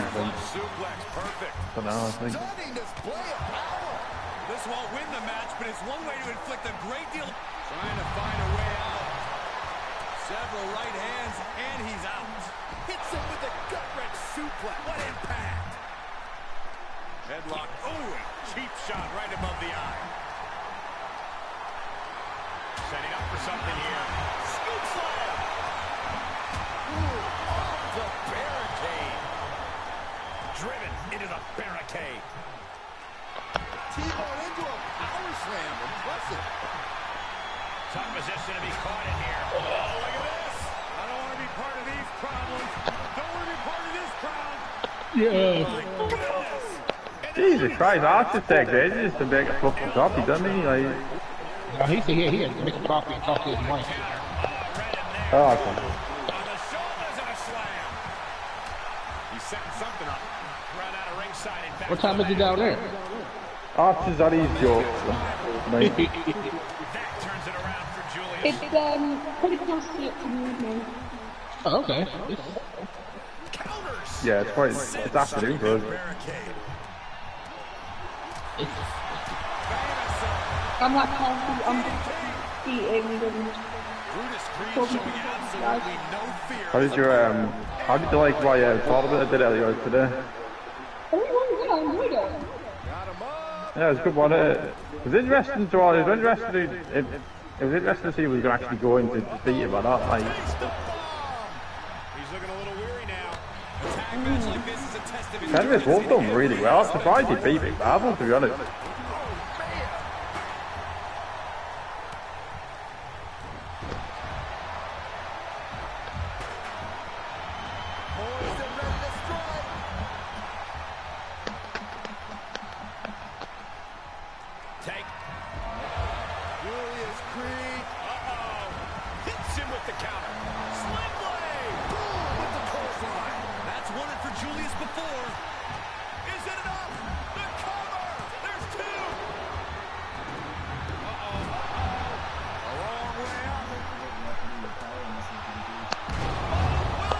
Playing anything right now? Or you just watching the stream?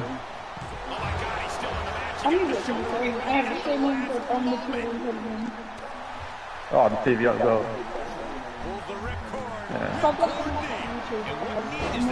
Yeah.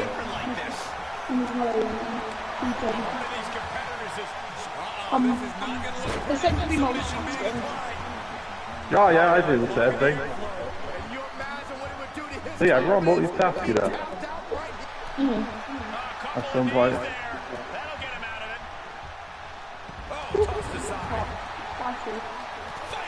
Oh.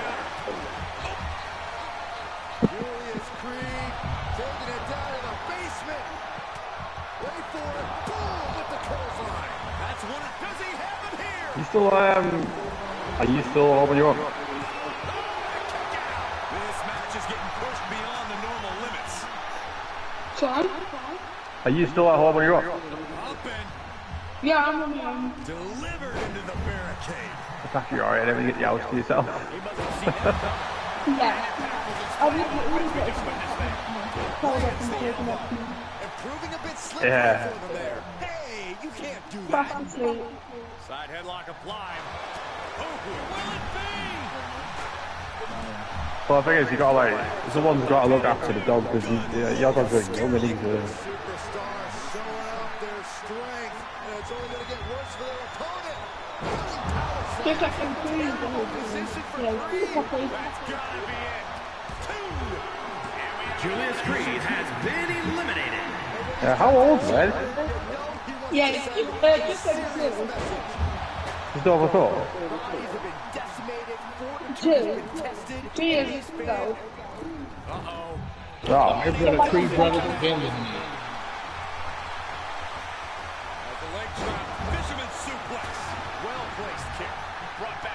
So is Liv Morgan, was Liv Morgan injured, or did it just why wasn't she on TV originally?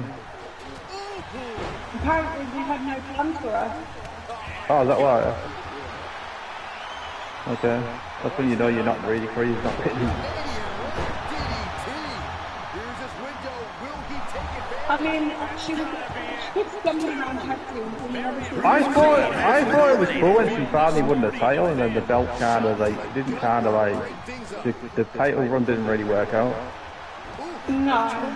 The Creed brothers again. Because in all these random tag teams like Rhea Ripley and stuff like that as well, it's like, I don't know. He's always been kind of like the underdog character, like kind of like he's trying to get behind. But after the title run, kind of I think that's really like. She needed to sit with the whole. I love to read. Yeah, Liv Morgan in the Riot Squad, yeah. Obviously having Ruby and.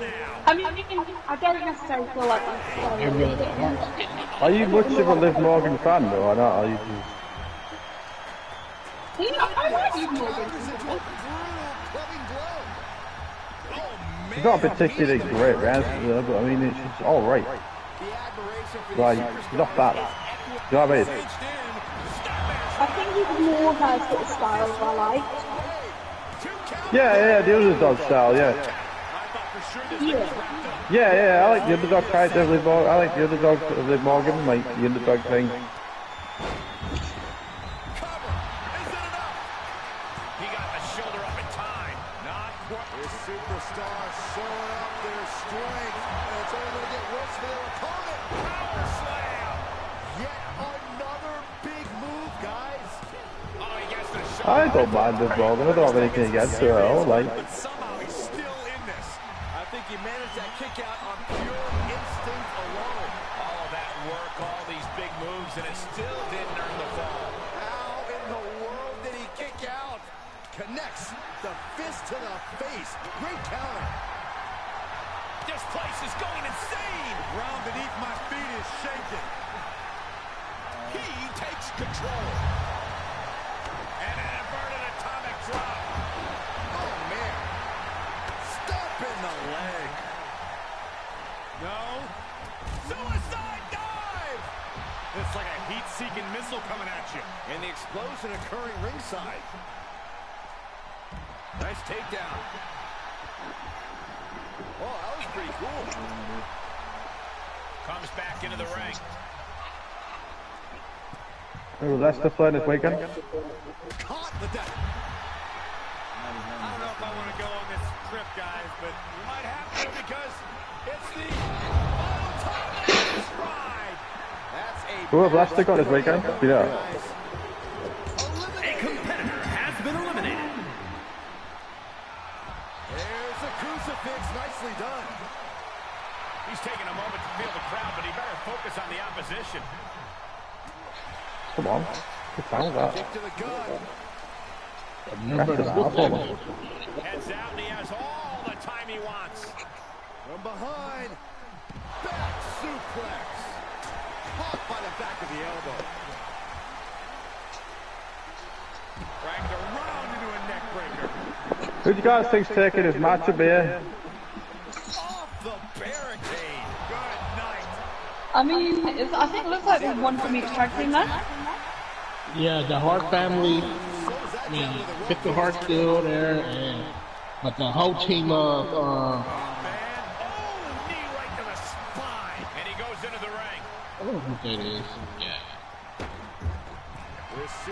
Oh, you got Joe Lincoln. Yeah, Joe Lincoln. This one. Yeah. Okay, I've got his name. What in the world? I would have bet this was wrong after that last hit. A long way out. This could be the beginning of the end. The sharpshooter cinched in. Taps out. And that'll A competitor has been eliminated. One's been eliminated, yeah. A competitor has been eliminated. What a counter. If this lands, it might be all over. I have returned. Oh, you fucking bat. Jesus Christ. Sorry, Mrs. Archer was on FaceTime. Had to answer the call. Ladies and gentlemen, that is it. That is all. The winner of the 8-man Tornado Elimination Tag Team style matchup. Representing Phenomenal Soul, it is Coach B. Henry and the Phenom, Joe Lincoln from Team Joe Link. Congratulations to Phenomenal Soul. Another big win as we approach TWA Slammiversary. Wow. Although it did come down to a 2-on-1 situation, and you know, against Joe Lincoln and B. Henry, that is not good for anybody. So Yeah. really not at the end of the day, not all that surprising. But I did have high hopes for Poindexter there. I thought maybe he might be able to pull out the win, but Here are your winners. he was not able to do that. I did see a lot of the match, but I didn't see all of it. What I did see was fantastic. Hard-fought battle between the 4 teams. The Phenomenal Soul with another big W, which of course Joe Link needs after losing his bid for the TWA World title. He challenged the Gooner Luke Ballmer, but Joe Lincoln did not come out of that with the W. Unsuccessful in his campaign. Of course I would, man. Fucking hell. So the Gooner I'm gonna get used to this right now. boasting about Luke Ballmer's continued status as the reigning, defending, undisputed double champion as he holds the YTD Academy Grand Prix Wrestling Championship and the TWA World This Championship. time's defended on every fucking show. Like, literally, like every YouTube show. That's what he gets for being a double champion. That is his fault. Well, I'm the champion of all That time. is his fault. All right, I'm here the we go. greatest champion ever existed. The next match of the night, this is an Elimination Royale. And of course, these guys looking for contendership qualities in their careers right now. All of them. They all need a big win as we approach TWA Slammiversary. In addition to having the junior champions, it is also nice to move up the rankings. We do have rankings. I think sometimes we forget we have rankings, but we do have rankings. Each of these Vixen villains looking to move up the rankings as we head towards Slammiversary. We've got Maria Graham, Charlotte Flair, Bailey, Rhea Ripley, Aria from Team Infinitoni, and of course Alexis Larry James from Team Luke the Larry, you fucking... It's not Larry, you fucking idiot. It is Larry, not Larry, says Luke the Gooner. It is not Larry, you fucking twat. It is a big match, and I'll tell you, the two that are on the biggest winning, or the three really on the biggest winning streaks right now is Aria, Alexis, and Maria Graham. Charlotte, Bailey, and Rhea have kind of had a little bit of ups and downs as their career has gone over the past few weeks, but the three, Aria, Alexis, and Maria Graham, have been smoking hot in the women's division. So this is an interesting matchup. It is an Elimination Royale, so you've got to take out every single Vixen villain if you want to win the match. It should be interesting. But here we go. It is time to turn and burn. Fuck it. Honestly, you're a dickhead, you know. Alexis Larry. I mean, it is spelled L-A-R-E-E. It could be Larry. It's fucking not, man. It's fucking not. It's fucking not. It's Larry. Alexis Larry. Larry. Yeah, there you go.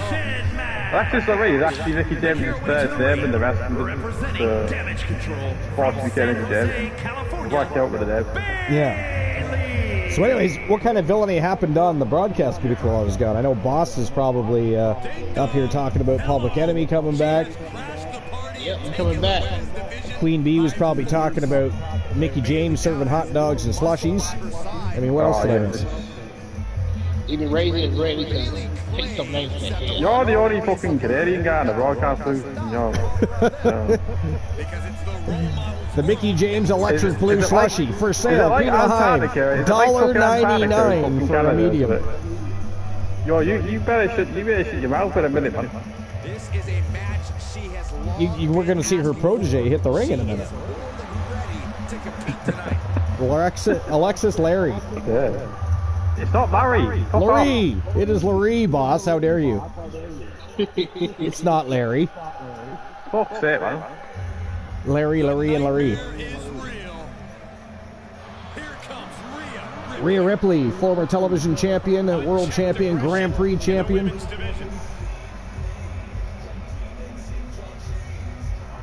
All right. Anyways, where the hell did we leave off in the Dirt Sheets? There's not a lot of... I'm surprised the lack of news and rumors today. I really am. I'm not even going to lie. From Adelaide, Australia. So here's something from Tony Khan. This is WrestlingHeadlines.com, Andrew Ravens.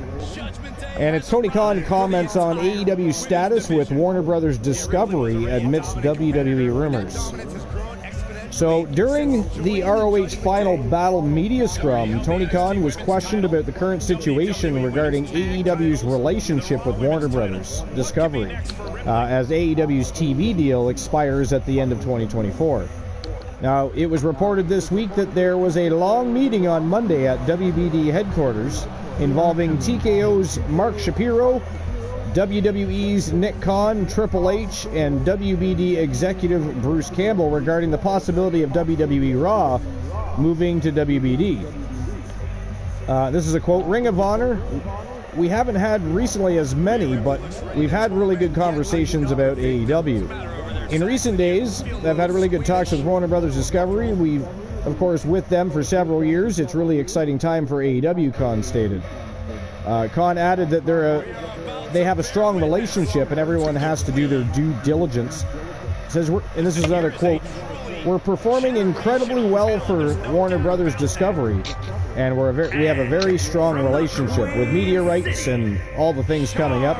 Everyone has to do their due diligence. It's just part of the TV business. Where we stand in a position for AEW to have huge growth in the year 2024. There are a lot of really exciting things happening that I know Warner Brothers is excited about, that we've talked about. It's a great relationship and it's going very, very well for us as part of the TV business for both sides is doing their diligence, and that's just part of the sports and television, really. Being part of the NFL and Premier League, I've seen that process play out with certainly different TV networks looking at different sports and the sport looking at different TV networks. I've been part of this multiple times in the NFL. He likes to bring that up on occasion. His ownership in the NFL, his dealings with the NFL. You know? I don't think it does anything for him, but he does like to mention it from time to time. I mean, I don't really watch Hand Egg all that much. Not as much as I used to when I was younger. So I just don't give a shit. I want to hear what he's doing with ROH. I want to hear what his plans are for AEW, Dynamite, Collision. I don't care about the Jaguars at all. But Tony Khan's the owner of Fulham FC as well, football team in the UK. He is. Which team does he own there? Fulham. Really? Wow. I actually didn't know that. Fulham have not been successful though, so you wonder why. Well, apparently AEW's been losing millions. I don't know. But again, like I said, you can take that with a grain of salt because at one time Vince McMahon was losing millions. He owns a lot of shit, man. He owns Ring of Honor. He owns AEW, Ring of Honor, the Jags, fucking Fulham FC in the Premier League. Who else does he own? How does he run all these shit? How does he run all this shit? That's what I want to know. Well, he doesn't. That's the problem. Right? He has. He has other people helping him run things. I don't think the people at Fulham really like Tony Khan, to be honest with you. They don't like him? Apparently not. I mean, I don't know. Like I said, I did not even know that he owned a team over there, so that's news to me. Yeah, he does. He owns the Premier League thing. That is new information. Well, actually, Luke, it's actually his dad that owns Fulham, but his dad. His dad. Yeah, well, that makes sense. Yeah. but then he is on the board of directors. Oh, right. Yeah. Interesting. More like the directors of it. Yeah, he's on the board of directors. Before FC, yeah. Now, Yeah. do you have a favorite football team? I know, yeah. I know you do. Team Arsenal for Luke the Gunner. What about you? Oh, well, I'm wrestling, so I'll say I'm wrestling. Gotcha. Boss, do you watch football at all? Like, Yeah, as in what Americans like and Canadians call soccer for whatever stupid reason. Yeah, I watch football. I mean, when I was younger, they called it football, but then as time went on, it got renamed soccer, and I never really did find out why or look into why. I really don't give a shit, but I think it's silly. You know, the rest of the world calls it football, we call it soccer. And that's because American football... It is stupid, isn't it? American football should be handball at best, or handball, which should not even be called football. I don't no offense, right? I don't really understand why it's football and you pick it up and that. All because they kick it from time to time, you know? Yeah. I try to have this argument with people and it's like, they fucking, they just try to convince me that. Oh, no. I mean, fucking rugby kicks the ball more than American football does, you know what I mean? Like, it's weird. Yeah. They play like padding and shit and that fucking wild, man. Like, that type of shit. Yeah. So I don't quite get that, but anyways. But yeah, do you have a favorite football team, boss? Yeah, the Patriots, New England Patriots. Well, what about for European football? European football? Yeah. I don't really watch. I haven't really got to that yet. So you don't watch it very often? The sport yet. I don't watch it. I have a favorite basketball team. It's funny that even with that becoming bigger in the U.S., they have their own Major League Soccer. It's not very good though. But no, it's not. But Messi plays there now though, so it's gotten bigger.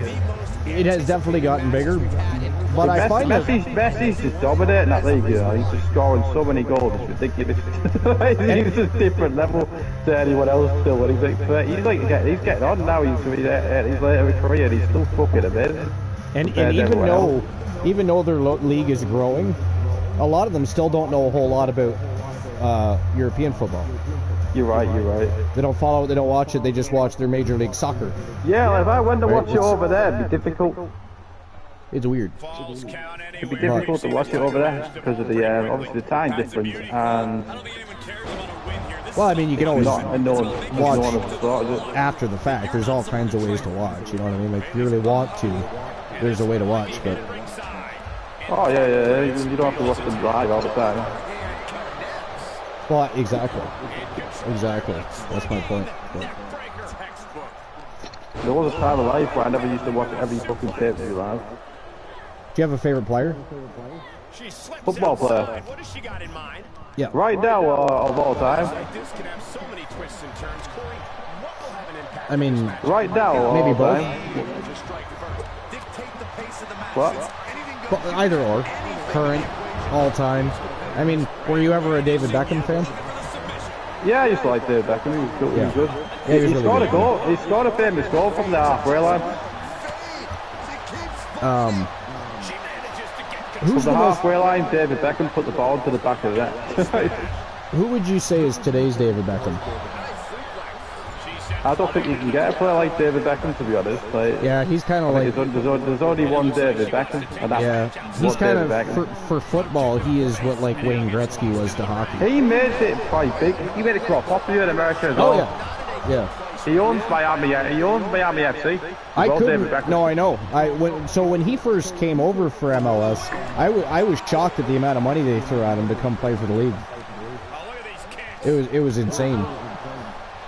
My favorite player. Yeah. I think he got $65 million or something like that, and it's not like it was for an overly long period of time. I can't remember. David Beckham played for Manchester United. I am not a Manchester United fan, but I respect the hell out of that man. Yeah. He came from their academy and he's at Man United. The only reason he left is because his manager threw a fucking boot at Sir Alex Ferguson threw a boot at him.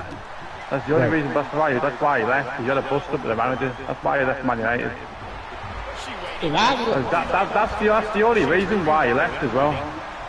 If I could put somebody in Detroit better than I have to say... That's his for your club, that. Now, boss, do you have the a only favorite... reason why he left. Otherwise he wouldn't have left. What do you say? I was just going to say, do you have a favorite sport yourself? Basketball and football. I like basketball. I don't watch as much basketball as I used to, only because there's been a lot of changes to basketball over the years. A lot of rule change. Well, I'm a Houston Rockets fan and we're doing quite well at the moment. Like in basketball now, you can basically travel and score points. Yep, you sure could. You know, LeBron do it all the time. Oh, fuck, man. If you gave Michael Jordan back in the day that many steps to be able to score a fucking basket, he'd be scoring, he'd be flying from the other end of the court, for fuck's sake. You know? People been breaking that rule for ages, man.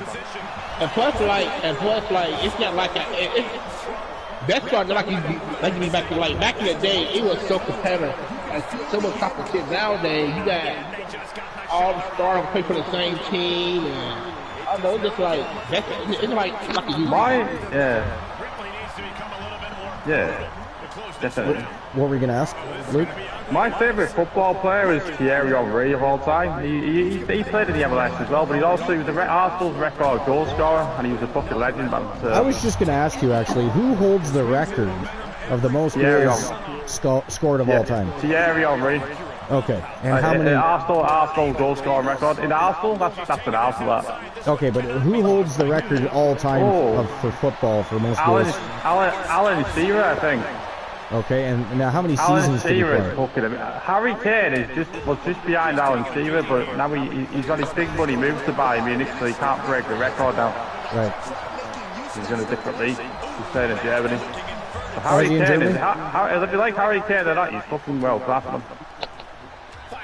Yeah, I assume you like the World Cup play? Yeah, I do. Okay. I enjoy watching the World Cup. I'll be honest, that's one of the only times I pay attention is come World Cup time. I like the World Cup. Yeah, that's fine. Like, as a casual fan, you can enjoy the World Cup for what it is. Yeah, exactly, yeah. That's one thing I'll be paying attention to. I'm mostly paying attention when it comes to the World Cup. That's why I stay focused on watching the highlights. That's like that. Somebody got eliminated. I wasn't paying attention. Who got eliminated? Charlotte Flair. The queen of the ring is Gonski. Doing quite good. Bailey kicking out. Look at Rhea Ripley just waiting, stalking both Maria Graham and Arya here. Thierry Henry, Dennis Bergkamp's my favourite Arsenal players of all time. Oh, Rhea Ripley just got screwed large. Screwed large. That was at least a 4 count right there. 2003 or 4, it's called the Arsenal Invincibles. We went a whole Premier League season without losing a game. We won the league without losing a game, and that team was amazing. Like they were undefeated the whole season? Yeah. Like wait. Are we talking actual football, or are we talking about your EAFC game? We're talking about actual football. Okay, and they went undefeated? Yeah. Holy hell. See, that's got to be very tough, because one thing I do like about... 2003 to 2004, the Arsenal Invincibles. One thing I do like about football is it takes a lot of athleticism, it takes some great sportsmanship, and a lot of hard work. Oh, you guys had 12 draws, you had 12 draws in the season. Well, we didn't lose, did we? It's like, good teams don't win every fucking... Listen, like, we drew a lot of games, but we got a lot of important points as well in that season. Yeah, that happens in any sport too, right? Like, look at hockey. Was it a year or two ago when Boston Bruins broke Montreal's record for the most wins in a season, which was a lot like that. You're dating back to, I think it was the 60s or the 70s, and they broke that record. Nobody's ever done it since. You can go, everyone can go fuck themselves if they want to come back to me with that. Then the Boston Bruins go to the playoffs, and they did exactly what I told everybody would happen. Listen, when you play that hard and you're trying to break records in the regular season, and you play that hard all year long, that team didn't lose a single game in the Premier League. So you've worn yourself out before you get to the playoffs. Yeah, that's exactly. That's what you mean. Boston, did they go out 4? Boston, you remember that year? Did they go out 4 straight after breaking that record?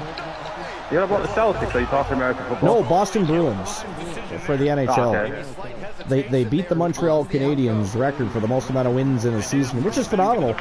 And they broke some other records too, I believe. How many wins is that? They absolutely tanked in the playoffs because of that. You know, they were treating the regular season like the playoffs at one point because they wanted to break that record, and they played hard and fast. That's amazing. Team with that can win. Wow, Rhea Ripley's gone. It is down to Bayley, Aria, and I think Maria Graham. Is Alexis out? I believe she is out. I didn't see her get eliminated. I did not either, actually. Yeah, she got eliminated. Didn't she do that? I've seen her doing a DDT with someone a minute ago, though. When she was in the ring, yeah. I believe it was Bayley. Oh! Maria Graham just got knocked out by Aria. We're down to Bayley versus Aria. Wow, what a match. You can't knock a team for being undefeated.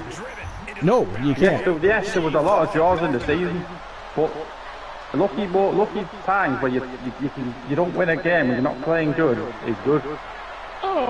When you win it, you still get something out of a game you're not playing good at. That's what I mean, like. Yeah. That shows what a good team does. Honeybee, do you have a favorite sport?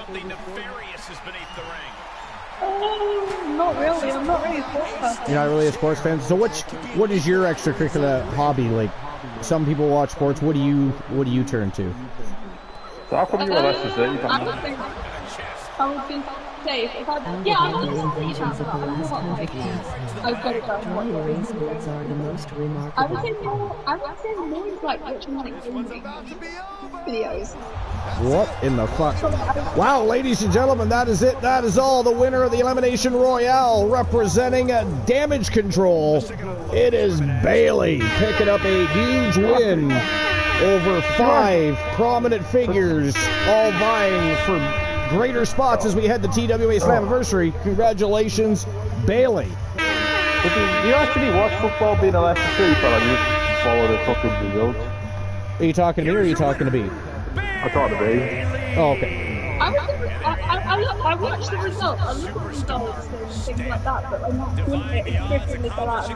I'm going to watch this game. So you don't mind football, basically. I do that during the regular season, only because I'm not as familiar as you guys are with the different teams that are involved in the regular seasons. But I when it comes to the World Cup, I actually watch those. I actually watch the World Cup. I really enjoy the World Cup, and I think, you know, football has done a better job with tournaments than any other sport, in my opinion. Oh yeah, definitely. What B's saying basically is she doesn't watch it all the time, basically. And I mean, don't get me wrong. Fan of it, but doesn't mind watching it. Doesn't mind it, basically. I do like the NHL playoffs. I like the best of 7 series, but to me that only fits certain sports. You know, I think in a lot of sports, I think instead of having elimination style tournaments like that, they should do a round robin, and they should do, you know, I don't know. The NBA did a World Cup this year as well. The NBA I heard NBA Michael Jordan was joining that. NBA did that season fucking tournament thing. I don't know if that was a joke, but the other day, because they're doing an in-season tournament, and I heard Jordan was going to play. Nah, y'all heard too, but it was just somebody just put it on there because of LeBron. I mean, well, you see, here's the thing. I don't like the LeBron versus Jordan talk. Listen. LeBron James is the best player today, and he's a very good player. He's one of the greatest of all time. But if you look at the accomplishments, awards, and everything else that Michael Jordan has accomplished and put it beside LeBron's, it doesn't even pale in comparison. And I'm sorry, Michael Jordan was a way more exciting player than LeBron James ever has been. He was a lot better than LeBron. Does that take away from the fact that LeBron's is the king of basketball today? Absolutely not. He is better than everybody else on the court, especially now that Kobe's not around. And plus LeBron, I mean, Michael Jordan had a tougher year than he did. He had tougher opponents. Kobe Bryant was going to be the next Michael Jordan. I almost guarantee it. Unfortunately, you know, what happened happened. What I don't like is how they always pass, like they'll say, LeBron better than Jordan. So I said, what about Kobe? LeBron was better than Kobe. To me, Kobe was the better player than LeBron James. Oh, absolutely. Absolutely. I'm not even going to dispute that. Before we continue that conversation, ladies and gentlemen, the next match of the afternoon, it is the Bullies taking on Julia Jackson, and look who's in her corner. We were just talking about it. There's rumors of these two forming a tag team, and of course we all know that B. Jackson trained Julia Jackson's her daughter, is it not, B? Her sister. Her sister, why do I keep confusing? You know what it is? It's the fucking Blade Runners got me all screwed up in the head. The Blade Runners got me messed up because you got sisters, you got daughters, and mothers, and fathers, and holy fuck. I tell you, that is a messed up family. So they are sisters, but she definitely learned well from B. B's done it all. She's been a Grand Slam champion, part of the greatest women's tag team ever in the women's division as far as I'm concerned. They held every single championship in YTD Academy and TWA. They are remarkable. Tonight, she's going to join Julia in the corner as she takes on Sonya Deville with Ronda Rousey in her corner. It is the Bullies versus who knows what they're going to call themselves. I don't know. Apparently, we're going to see B coming out of retirement to join Julia. Julia, actually, I saw the promo. Julia did, I wouldn't say beg, but she basically, went to B. Jackson with a strong request that she come out of retirement and join her at her side. She wants to move into the tag team division to see if she can't collect more gold. She'd like to be a quintuple champion, and who can blame her? Who knows? They could win both belts. She could be a sextuplet champion, the only other person other than January to do it. It could happen. You never know. But that's our next match of the afternoon. Let's rock and roll. But yeah, I don't like the Michael Jordan versus LeBron James debate. I don't like it at all. And Jordan played less years, by the way, to accomplish what he did. You can't really compare them, to be honest. I feel like this. You tell LeBron, retire, come back and win 3 in a row. Tell LeBron do that. Yeah, exactly. Can you retire for a lengthy period of time, come back and still dominate? Let's see you do that. Yeah. But even if he did that, he's, in my opinion, still not. Why did he retire to play baseball?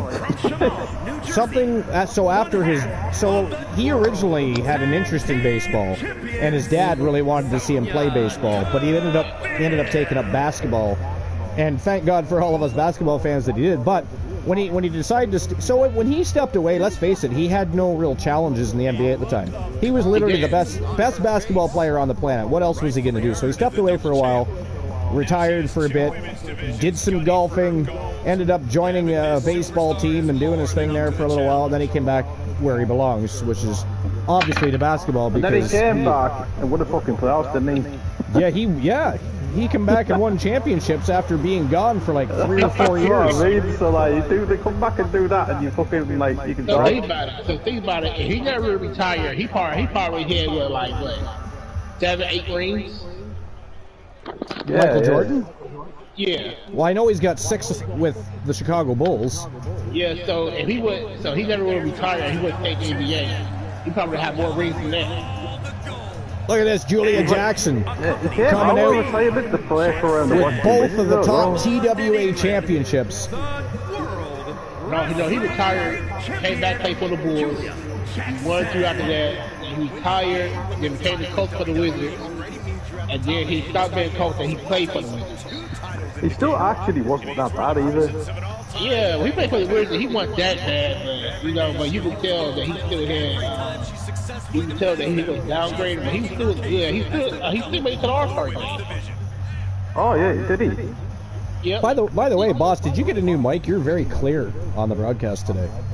Oh yeah, these one of my new mics. Oh, okay. I was wondering. I can't believe he still made the All-Star game being not his best and that fucking hell. Yeah, he played for the Wizards. He still made it to the All-Star. Do you guys like the slam dunk competitions? Not no more. Yeah, I think they're I do, but I used to, not no more. I guess it's one of those things. It depends who's in it, I guess. But nobody had lately. Nobody had been in it. It's been what's don't disrespect these players, but it's been people I don't really know. It's like for me with hockey. I hate the skills competitions. Yeah, me too. So when I was younger, right? When I was younger, I did enjoy it, but I do not like the All-Star game. It is just 3 hours of fake hockey. The All-Star game, but there's only the fucking let each other through and that, and have shots and that. It's just stupid. Like, I can't watch a fake game. Although one of my favorite All-Star games of all time is the year that Mark Messier picked the puck up off the ice and put it on top of the net so nobody could score. Does anybody remember that? Any hockey fans in here right now that remember that shit? I thought that was pretty funny. But, yeah. No, the All-Star game, like, to me, the border All-Star game so far is football. The most boring All-Star game? Yeah, because well, like, I'll be honest, I don't watch the All-Star game in football. I don't. I don't like the All-Star basketball game. No, I think it's a lot of shite. Because football, right? The number of top quarterbacks play. Yeah. Number of top defense play. Like, they don't play at all. Like, Tom Brady never been an All-Star game. Clay May never been an All-Star game. A number of players, these top NFL quarterbacks, never been an All-Star game. Jordan statistically is better than LeBron. Who the fuck is LeBron? And Kobe as well. Strife. You are correct, sir. But it's not just statistically. Kobe and Jordan, I'm sorry, were both a lot more exciting players to watch than LeBron James. Kobe was exciting to watch. Kobe was the next Jordan. Now, some people disagree with that. That's fine. I personally think he would have been the closest thing we would have ever seen to another Michael Jordan in the NBA. Well, he analyzed Jordan for a bit, didn't he? Like, Jordan didn't like him doing all these fucking his fucking shots and that, did he? Think about this. In basketball's current state, when LeBron James finally hangs up his running shoes, who the fuck is there that's on his level? Nobody. They have no superstars in basketball right now at all. Now they've got some. It's been about almost 3 years since Kobe fucking. They've got a few up-and-comers, like some proteges, prospects that are pretty damn good. But are they going to be as good as Kobe or LeBron? I don't think so. Again, a lot of people might argue that. Diehard basketball fans would say, well, there's this person, and this person. So, yeah, that person are not as good as James. They are not, and they are not as good as Kobe. They are not. Don't fuck around. There's no superstars in basketball right now. I got into basketball a bit later on, but I watched a lot of history and that about it. I know Kobe and that. I wish they'd stop changing the rules of our sports to accommodate. Yeah, it's annoying, man. You know what it is? It's to accommodate all of the new generation that don't work as hard as our predecessors. Yeah. You know what's annoying in today's football, right? Well, I'm talking European football, right? If the ball hits you on your hand, right? Yeah. It's handball, right? But even if you haven't done it accidentally, even if you haven't done it on purpose, it's still handball and it still counts. And I think it's bullshit. That rule. I agree. If it's an accident, it shouldn't matter. You're not allowed to touch the ball. But the referees, if it hits you on accident, it's the handball. They give it for handball these days, and it never used to be like that. Sometimes I wonder if some referees get like bonuses for making stupid calls. Handball is always been handball. I'm talking like it's not intentional. Like it's not. It's fucking stupid. It is. I agree. Like, there was a goal, right? Because we got fucking screwed over against Aston Villa like last weekend because the ball hit Havertz because it hit Havertz on the hand slightly. Yeah. He goes back, looks at it, and gives handball for that, even though Havertz did not mean to do it. And I can show you the fucking goal. And the other thing is, he didn't mean to do it. The other thing is they know if it's unintentional. But it is part of the rules. Don't get me wrong, it's part of the rules, so there's nothing you can do. But if you haven't, still bullshit. Well, if they don't make a motion to reach for that ball, then it should not count. If that ball fucking hits their hand, it should not matter. That's what I mean. Like they even changed that. That was one rule in hockey. I was glad they changed. It was the same thing to do with the hand on the puck. Like pucks hit people's hands in hockey. That's just the way it fucking works. It's like, what are you going to do now? Play football with your hand tied behind your fucking back? Like, because you can't touch the ball. Right? Oh no, it's like literally exactly. I agree with you with that statement. You see like defenders now put their hands behind the back because they don't want to anything. If it touches the hand, it's handball now. Doesn't matter if it's intentional or not. Because it was a rule that came in a couple of years ago. What do you think the stupidest rule in football is? Oh, probably. Well, there's one way if you take your shirt off, you get a yellow card for it. Really? Yeah, you get booked. Oh yeah, I guess you do, don't you? So, yeah, you do. So what would you? Off, you get a yellow card. Your shirts got sent out because of that. How do you think they should fix that problem? I don't know, because everyone kept doing it and it was wasting time or something. That's why the rule came into play. Yeah, because that's a fairly new rule, isn't it? No, it's been on for ages. That. Well, what do you consider Golden goal was fucking stupid. So the first team to score a goal was the winner, like, in extra time. I'm glad they took that away, because it just used to make teams defend all the time. They didn't want to attack. Alright, well, so with that said, what do you think the stupidest new rule they have implemented is? Probably, I don't like the VAR system where they check, because they don't know how to use it right. That's why they check for fouls and penalties and stuff like that. It just takes ages to check it. I hate that. It ruins it's ruining football for me, like watching it. Sometimes I want to turn the game off because we just spend like fucking 2 minutes checking VAR whether it's a foul or penalty or not. Or a handball. It's just stupid, man. They don't know how to use it right. Now, same question for you, boss. Idea, though. So when it comes to American football, what do you think of the stupidest new rule they've implemented? When you look at the American sports, they use technology better than the English game do. A lot better.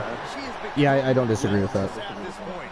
But I think overall, though, whether it be the UK, whether it be Europe, whatever, you guys still have harder working athletes in most sports than North America does. I think the hardest working athletes in sports today are in things like MMA, wrestling, things like that.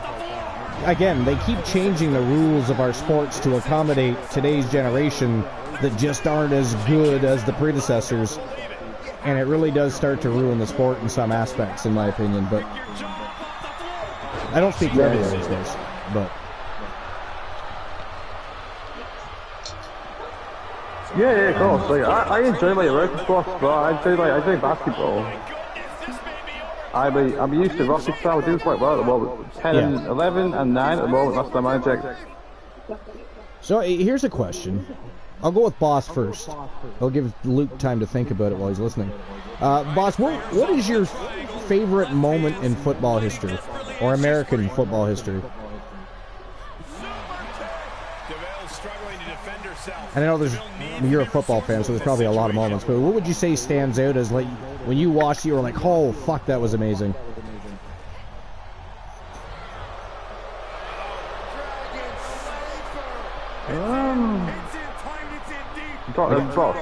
Well, I was, but I don't know if Boss heard me. Boss, yeah. Did we lose you, Boss? Alright, well, Luke, I guess you get to answer. Or, I'd ask Queen, but Queen does not like sports. So that's like, you know, asking Luke what he thinks of somebody destroying his Mickey James shrine. She doesn't mind football. Right, she watches mostly highlights and watches the playoffs. So I guess, Honeybee, you could chime in. But like, when you did watch a football game or a World Cup tournament or whatever, what's a moment that stood out for you?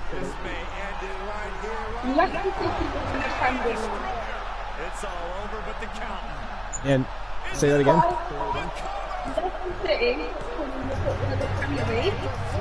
Oh, okay.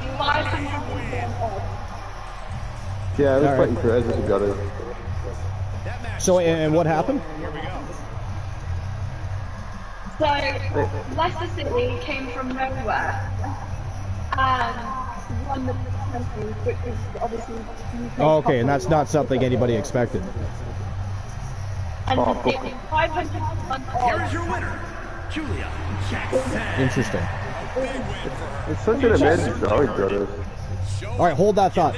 Ladies and gentlemen, the winner of the match, representing Team Honeybee Wrestling, of course, the sibling of the great B. Jackson, who happens to be in her corner tonight.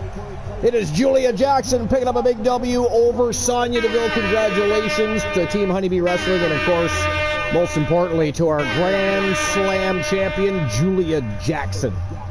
Another big win. Yeah, fantastic. Like, they weren't expected to win the league at all. Like, nobody expected them to win it. Like, literally. All right, so we're now entering the championship rounds. 3 titles on the line tonight. The Women's Legends title, the men's Legends title, and of course, in the main event of the night, the Gooner Luke Ballmer putting his Grand Prix Wrestling Championship on the line in our final scheduled show of the year before TWA Slammiversary. It doesn't mean it's our final show, but it is our final scheduled show. YTD Academy Live. Who knows what else is going to happen? Of course, some of you already know what's going to happen later tonight, but this has been a hell of a show. Great way to add fuel to the fire of the fiery road that is the road to the 3rd annual TWA Slammiversary. I'm very excited about that. Slammiversary is always a huge show every single year for TWA. Always exciting matches, a spectacular, if you will. You don't want to miss it for sure. But here we go, championship rounds. The first match, it is Dangerous Amber Extreme from Team Joe Link, taking on former Legends champion Ivory. I believe she is a 3-time Legends champion, to be exact. We can, of course, fact check that. And the reigning, defending, and undisputed Legends champion from Team Sir Jack the Greatest. It is Akira Blade representing the Blade Runners. That is our next match of the evening. It is a ladder match with the title on the line. You guys decide who you think's walking out with the Legends title. I'd let you bet, but this is not Twitch. This is the Land of Red. It is the Shark Tank. It is YouTube, YTD Academy Live, so we cannot bet, but you can certainly lend me your opinion on who you think's going to win this match. Either way, we're going to find out right now. It is time to turn and burn. Let's go. Ladder match time. All right, so anyways, what were we talking about? We were talking about, sorry, what was the team nobody expected to win again? Yeah, Leicester City. Right, okay. And I think we might have temporarily lost Team Honeybee Wrestling. Yeah, she said there were 500 to 1 odds to win the Premier League. Gotcha. And it was like, it's like a miracle story, like they were under, I don't know, it was just an underdog story, like an achievement that will probably never be seen again. I think the biggest miracle story as far as North America goes.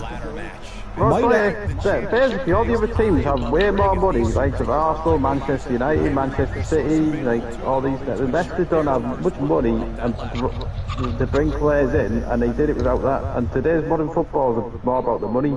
It was just a good story. Oh, I think that's pretty much every sport, though. I think that's a good story to see, though. It's not a biased opinion, and it's not because I'm Canadian, but I think the only, and they, like, for instance, we've never had a problem with steroids or anything else. I think the only league that's still in it for the love of the game is professional hockey. Because hockey players are savages. They like to fight. It is the fastest game on the planet. It is hard hitting, and it is a lot of fun to play. It is a great sport, yeah. But I think that football, hockey, football, and soccer. I think those are the 2 most. Well, football, European football, has some of the greatest athletes ever, in my opinion. Yeah, no, I said. But what I was going to say was, I think, and again, this isn't biased opinion or because I'm Canadian, because it has nothing to do with Canada. I think the biggest story in North America, as far as sports goes, I think was the Miracle on Ice in 1980. Boss, you probably remember that when Team USA won Olympic gold. Pardon me? Did they make a movie about that too? They did, actually. Kurt Russell played the coach. Yeah, I remember. I watched that. Yeah. And I think that's probably the biggest I've recently started watching a bit of hockey, so. Well, hockey's a lot of fun. I like the Detroit Red Wings. Yeah. Hockey's a lot of fun. You don't have to be a massive fan of every single sport you watch. No, you don't. I agree. Like, Honeybee said, you're not a massive football fan, which doesn't mind it. Well, I don't think all sports are rigged. I think it just be the referees calling more crap plays. They're not calling. Some sports might be rigged, but I don't think all of them. Well, I think there's probably been times, especially in more recent history, where even hockey is probably, I would guess, has dropped some games due to betting. There's no proof that they've never been tossed into the limelight like football, basketball, and some other sports for getting involved with rigging games for betting, but that doesn't mean they haven't. It doesn't mean they haven't, right? They just got away with it. Basketball, some games, you can tell those games is rigged. Right. I see a lot of rigged games. But that 1 year, a lot of rigged games. I mean, look when the NFL was called out for certain teams deflating the ball to make it easier to catch, right? Yeah, the deflate gate with Tom Brady and them. There is too much money involved. People tribalize the sports teams as well, like when it's a foul, it's like, oh, it's not a foul, it's fair play. It's how it is, man. It's a foul, it doesn't matter what play. Strike says all sports are rigged. Wait a minute, Justin Timberlake pulled out Janet Jackson's tit because we were at a church youth function watching. The youth pastor was like, oh, there will be nothing too bad on the halftime show. Oh, you're talking, yeah, I remember that, when Janet Jackson's, she had her, what do you call that, a wardrobe malfunction, if you will. Well, you can really see it your way, like you was, like you pause it. I'll be honest, I actually did not see that halftime show, and I've never bothered to go on and watch. I'm sure there's footage somewhere where it can be watched, but I actually never saw that. You know what my favorite halftime performance was to this day, which is kind of weird in a way, because I wasn't until maybe the last 6-7 years I wasn't a huge fan, but Bruno Mars. What do you guys do for entertainment? It's fucking weird, isn't it? The Bruno Mars halftime show was phenomenal. Oh yeah, Yeah, I think my top 3 is Prince, Michael Jackson, Bruno Mars, and who else? Oh, we're tossing a 4th in here. This is a boss. Why do American supposed to do these halftime shows anyway? Because it's different over here. They don't because really do it sells tickets. But the bigger the halftime performance, the bigger the all NFL. They do the halftime. They do that. Well, I want to do a Super Bowl. They want to do the half. And plus the commercials. The commercials do a lot too. You be so funny commercials too. Yeah, I think also watched some highlights of the Detroit Red Wings at the moment, by the way. Detroit Red Wings? Yeah, at one time, they were a monster. They used to be a juggernaut. They were almost unbeatable for a good 10 years. Apparently they were very good. I mean, you had people like Steve Yzerman that were part of the Detroit Red Wings, so many great hockey players, but there was a good decade where they were like, there was a decade of dominance, at least, for the Detroit Red Wings. They didn't win every Stanley Cup, obviously, but man, they were hard to beat, and they did win, what, I think, I've recently got into it a couple of months ago, so... Yeah. I wouldn't say I can't call myself a massive fan, obviously, but... Now, do you ever watch MMA, like UFC or? No, not really. I can watch it occasionally. Like, do you have a favorite fighter? Do you have somebody you like to watch fight? No, not really. No. Like, I don't really. I'm not really a combat sports fan, but I can watch the odd fight. I watch like the odd thing. You know the odd fight. One was I used to like Anderson Silva. Yeah, Anderson Silva was amazing. Yeah. My favorite was Demetrius Mighty Mouse Johnson. He was one of my favorites too. Yeah, I believe he's still fighting for one championship. Is he not? Yeah, cause at one time, nobody couldn't beat him at one moment. He wasn't defeated for a long time. He was, and then he went over to one championship and ended up becoming a champion there. I think he's still champion. I'm not 100%, but. And then I like the Mentor too. I like him too. Yeah. I mean, my favorite fighter of all time is probably Anderson Silva, but I really like John Jones too. Oh yeah, I forgot about him. You know, I know he's had some controversy. What the hell, larger than life sports athlete hasn't? But that dude is a monster. Like best fighter of all time, I think. I wish he would have fought Anderson Silva when he was like, it been a talk that who would win in their prime. I still have to give it to John. I don't know. That'd be a tough fight. Holy shit! Look at that. Ladies and gentlemen, that is it. That is all. The winner of the triple threat ladder match for the Legends Championship from Team Joe Link. Dangerous Amber Extreme representing the Outlaws, your new Legends champion. I'm not gonna lie. And of course that vacates her Legends. She was the Junior Legends champion too, so that'll of course vacate that championship. That'll be up for grabs for the Women's Legends division. Things should start heating up real quick as far as that goes. But congratulations, Joe Link and Amber. This is the quickest ladder match ever. That was fast. I don't disagree. I did not expect it to end that quickly. All right. Co-main event of the afternoon, ladies and gentlemen. Match number 8. It is for the Legends Championship in the men's division. Falls count anywhere. It is the man called Drek, Bret the Hitman Hart, Randy Macho Man Savage, and of course the reigning defending champion putting his title on the line, representing the Coalition and Team Sir Jack the Greatest. It is JC getting ready to rock it out.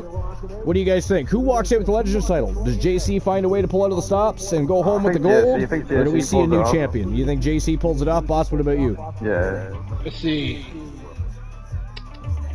I bet on money on JC, but I'm rooting for Bret Hart. But you're rooting for Bret Hart. My favorite wrestler of all time, by the way. Yeah. I think I've said that 1,000 times. Who remembers and doesn't, I don't know. But Bret the Hitman Hart, the excellence of execution. Bret the Hitman Hart is one of the best wrestlers of all time. Absolutely, if not the best technical wrestler as far as that goes. But I mean, but if you ask him, I think he's the best too. But if you ask him, he will tell you that Mr. Perfect was the best technical wrestler of all time. It's kind of they had such a great relationship. And then of course you had others. He actually doesn't think he's the best. So that's the thing. No, he doesn't. He doesn't. I mean, he says the best there is, the best there was, the best there ever will be, but he always puts over other people that he found that put on a good body of work in the ring, performed to the best of their abilities, kept people safe, many other aspects. Of course, we know many people didn't keep Bret safe. That's how his career ended the way it did. But Goldberg, for example. Goldberg, yeah. All right, here we go, guys. Co-main event of the evening. Let's rock and roll. But yeah, that was. I mean, Bret Hart. I believe he's sort of, kind of buried the hatchet with Goldberg a little bit. But then you always have that rare interview where he'll bring up the fact that he's still not a huge fan of Goldberg. So it's like, did he, or did they do that for publicity? What's the real story there? The following contest is a fatal four-way Falls Count Anywhere match. And it's for yeah, I don't know. All-Star Championship. Who's your favorite wrestler of all time, boss? Undertaker? Yep, the Undertaker. Yeah, I think we talked about that before, so I shot that out there. Good pick, man. Which version of Undertaker got the best? Which version of the Undertaker was the best? Yeah. To me, it was. I like the he was in the what's the creepy again? I think the first Undertaker, the 1990 version. Like when he first came in with $1 Million Man? Yeah, the Ministry of Darkness. He was, I like the Undertaker. Oh, the Ministry of Darkness. Yeah, I like that too. So that to me was the most entertaining version of the Undertaker. It was. Yeah. But I also, in the beginning I didn't, but later on, it's funny because in the beginning I couldn't wait for it to end and him just to go back to being the Undertaker. But the American Badass eventually won me over, and I did like that era. The American Badass, like I liked that one, but that's one of my second favorite best Undertaker. He can't to American Badass. I think that's his worst gimmick, mate. A lot of people didn't like it. They did not like him bringing in the biker image. You know what it is people loved the Undertaker, but the thing is, I didn't really like the American Badass as much as the other ones, if that makes sense. Yeah, people like the Phenom better. They like that mystique, that magical presence of and not knowing what was going to happen next with the Undertaker. The American Badass was just... I like the Phenom Undertaker's mine, mate. Yeah. But when he brought that character back, the crowd was crazy. Well, I think the American Badass is simply an extension of himself. Oh, my son is calling me. I'm going to have to jump off the broadcast real quick, but I will be right back. Yeah, I think that the American Badass Undertaker, Undertaker like, Undertaker, he likes motorcycles. Yeah, well, he came back for that match against Kane, didn't he? At 274 pounds. So he brought the character back, isn't it? Yeah, and that's I think that's the character he wanted to do. But this match. Yeah. Then after that, when he brought back the Phenom, everybody went crazy. Did you like the American Badass or not? Yeah, it was cool for a moment. It was something different. Yeah, it was. He's told anyone who will listen that he always I return. Apparently my boy's stopping by for a visit. Good timing. We've only got 2 matches left of the evening. I believe Mrs. Archer is home as well, so very good timing. But don't forget, we are going to be live later tonight over in the land of purple. We are going to have ourselves a good old-fashioned Gold Rush tournament. And who knows what's going to happen for the Tone Center, so you don't want to miss a single solitary second of the action. Who's in the tournament, by the way? Oh, no, I shan't tell. That is like spoilers for TWA. We don't have a Dave Meltzer. We do not have a Bruce Pritchard. We do not have Sportskeeda. You will not find out who is in our tournament until you show up and watch it. So there. Ooh, cookies. Mrs. Archer brought home. They are not for you. No, you don't get all the snacks. No, I'm going to call Mom. I will. I will tell her you brought home goodies and don't plan to share. Absolutely rude. Walks in with haystacks and 7-layered squares and says, they're for me. How rude. But anyways. See the icing rule in hockey. Is that something I'm going to have to look up myself? Icing? So icing is, if they're all the way at the other end of the rink and they fire the puck down, it goes all the way down behind their goalie, right? So if that team touches it before you get to it, they call it icing, and the puck has to go down to the other end. Kind of like offside, kind of like, Yeah, because they don't want people just, flailing a puck around a rink. They want you to play. Yeah, because then you just go after it, you just gotta go, wouldn't you? Like, when nobody's around you. Yeah. I did. Roddy said he was stopping by. Oh, man. Okay, I have to hop off again. Not only is my son here, but my grandson is here, so... cool. I will be back. Enjoy the match. Well, actually, I don't know how long I'm going to be, but I am paying attention. I know what's going on, but I got to get off and say hi to both of them, so I shall return. I know. This is to hold my phone so that I can read stuff and see stuff. Hear the bell ring of the match is underway. Falls count anywhere. No disqualifications, no countouts, just competitors left to their own devices, primed and ready to let out all their frustrations up and down this arena. They can even let out their frustrations on you, Seth. Forearm's gonna cut off the win. Guillotine applied. I will see y'all tonight. I'll see y'all tonight. But he did, and well-timed maneuver there. Oh, man. And just like that, he sent crashing to the floor. Outside the ring now, he has no need to rush. Oh, man, right to the arm. Hyperextend your elbow.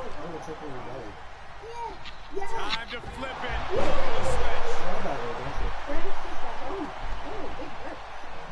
And referee cuts off the count at 1. Still not enough to put him away. As easy as it may seem to come into a no DQ match with no... This one should have been over, but he breaks the hold. The Hitman looking to really get this one going now. And he gets sent back into the ring. Tossed back into the ring. Ooh, that hurt right to the kidney. Oh, and he had the Macho Man scouted. Showing some extra scouting. Now pinned for the championship. And the champ can't keep the shoulders down. No time to waste being shocked. You've got to maintain pressure. No telling what's underneath the ring tonight. This bat is such a dangerous weapon in his hands right now. Somersault reverse DDT. The challenger eating up some damage. Textbook fireman's carry takeover. Taken down to the canvas. Superstar top rope. Oh no. Lift him up. Here it comes. And the champion finally ready to put this one away. Kicks out. He still has life. How? He He's looking for an implement of destruction under the ring.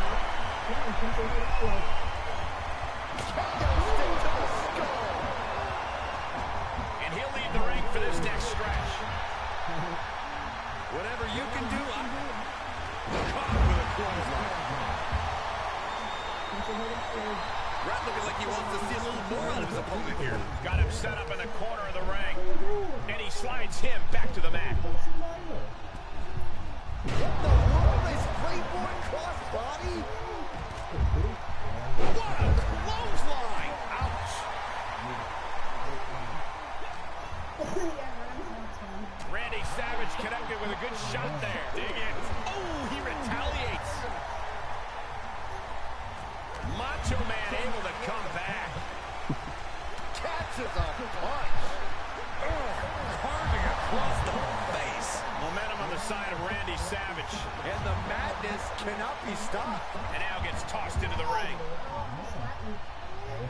Nice suplex. Vertical suplex. Uh-oh, watch out! Double Russian leg sweep. Headlock. Oh, cheap shot right above the eye. Got it scouted. Boom, right in the butt. Going forward again. Way up there. That's how much winning this title means. To give everything you've got. I don't know how much you can have left after that, but you've got to be impressed. And it may just take. Look at this. And that's classic Macho Man right there. Come get you. No way. Suicide dive. Just a devil-may-care attitude on full display.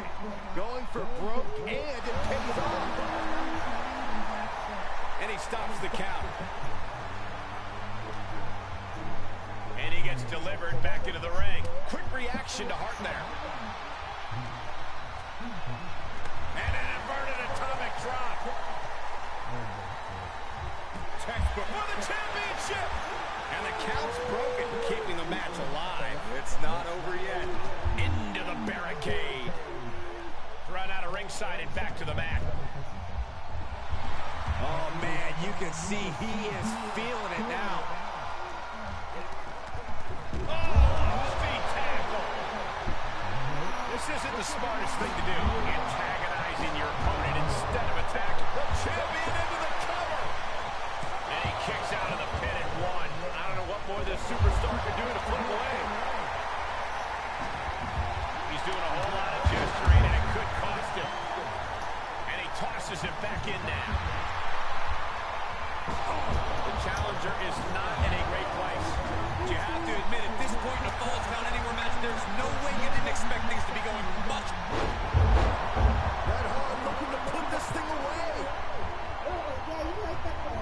Sharpshooter. He breaks up the hold. The excellence of execution, looking to cinch it in. Can he turn his opponent over? Yes. He's got the sharpshooter. After everything these 2 men have... And he breaks the submission. A discus clothesline. Decapitating. Leg drop. It's effective.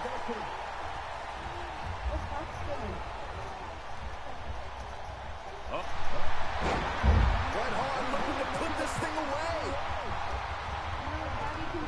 Sharpshooter applied. Sharpshooter, he breaks the hold.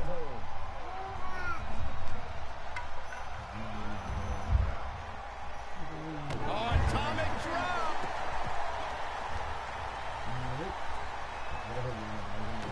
Well-placed kick to the gut.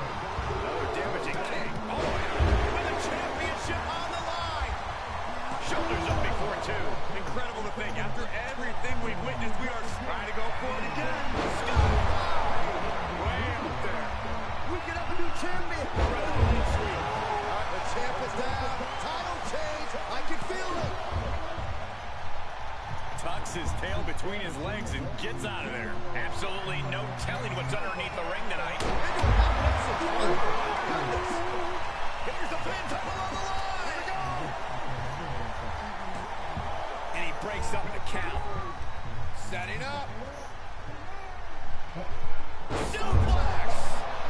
Macho Man in the line of fire. Oh, the old taste of pain. I think the champ's got it. Pile driver. Taking it outside the ring. championship. Kick out, kick out. The determination of the challenger keeps this match going.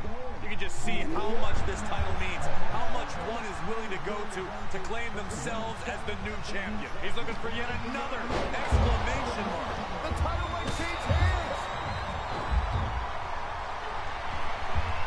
Great strength being shown here. No, so called dentist. Uh-oh, jawbreaker. Call the dentist. And Macho Man thinks he's trying again. Red looking like he wants to see a little blood on his opponent here. And now Savage is bleeding. Looks like the champ is going to retain. This puts the pressure back on the champion. Can the champion respond with their back against Who's fighting right now, by the way? It must be demoralizing. Did you say knowing that? you released your best shot on your opponent to no avail. What the fuck is my proper thing? Stop. Delivers a blow to the gut What is this all about? and gets tossed back into the mat. Guys, what's up? Fred's press takes him down. And what a maneuver we just saw there.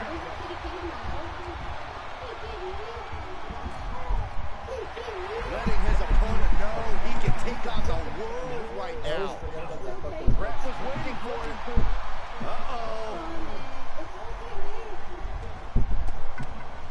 Eats a punch to the face. Into the arm drag. Quick reversal. Here's the pin top of the line. And there's the breakup, just in the nick of time. Look out! Takedown, and now punches right. Good night.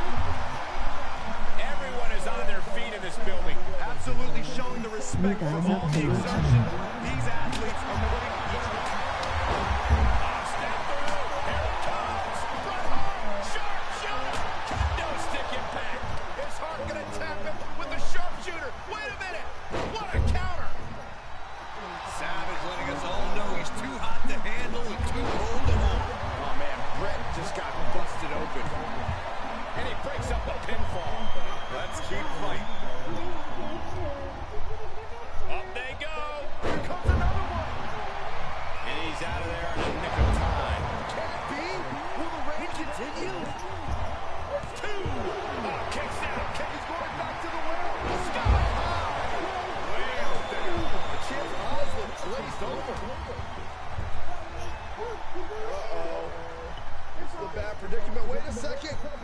Into a half Nelson driver. My goodness. Got it.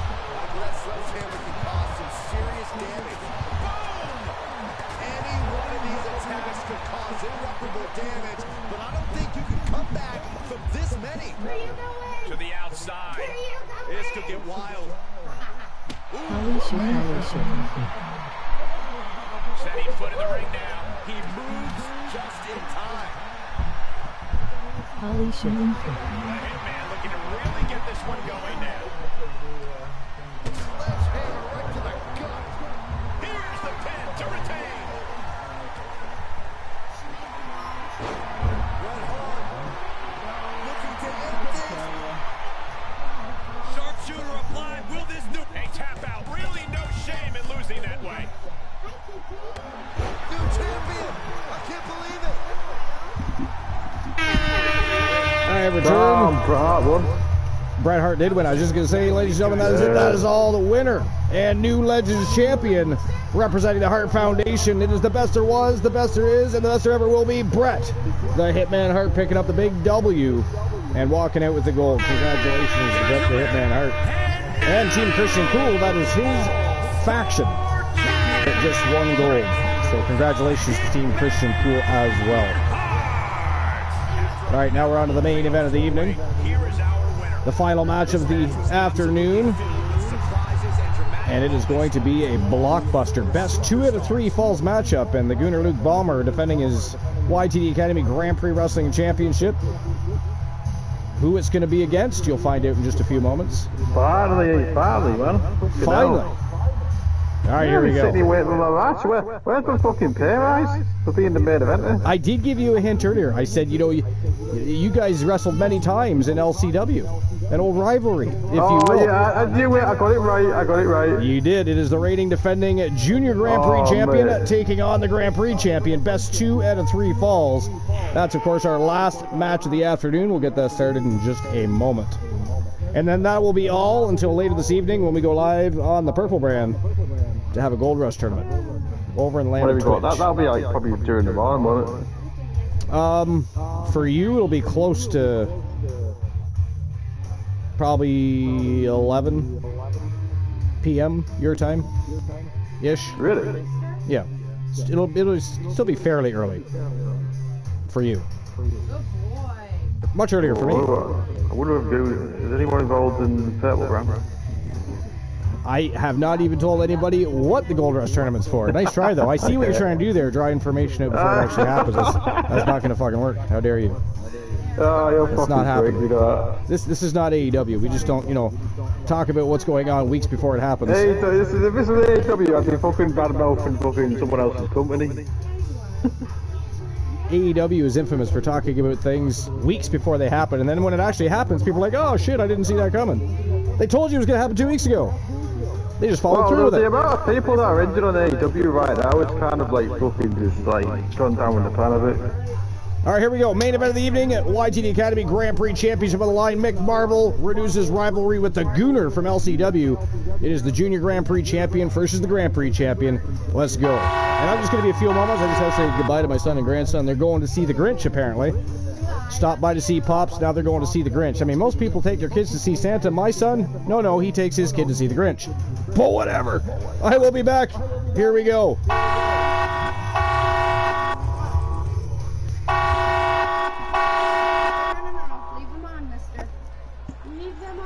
The following champion versus champion contest is a 2 out of 3 falls match and is for the Grand Prix Championship.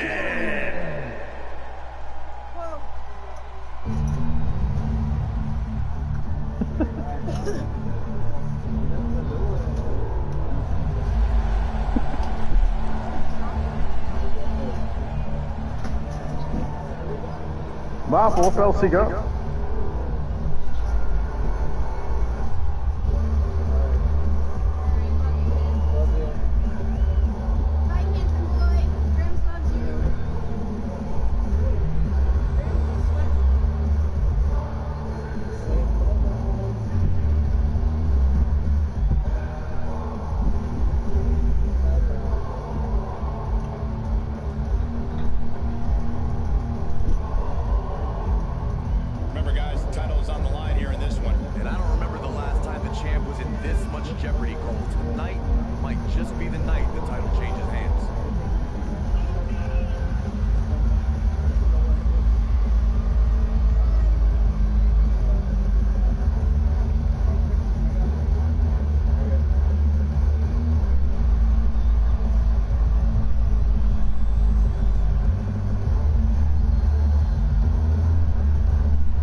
Alright, I have returned. Alright. The Gooner coming out with both titles. Over his shoulder, one in his hand. Mickey James in tow. I'm sure Luke is excited about that.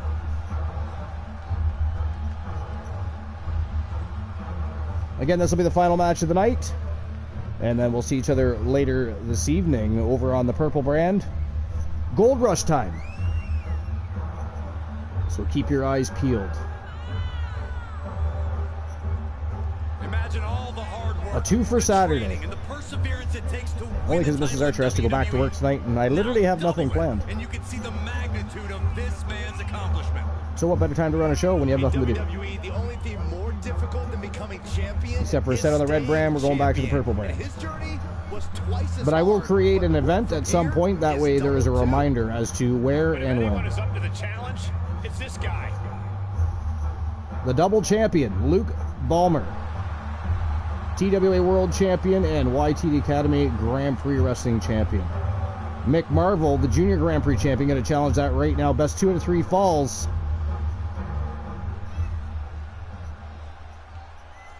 To decide who's walking out with the gold.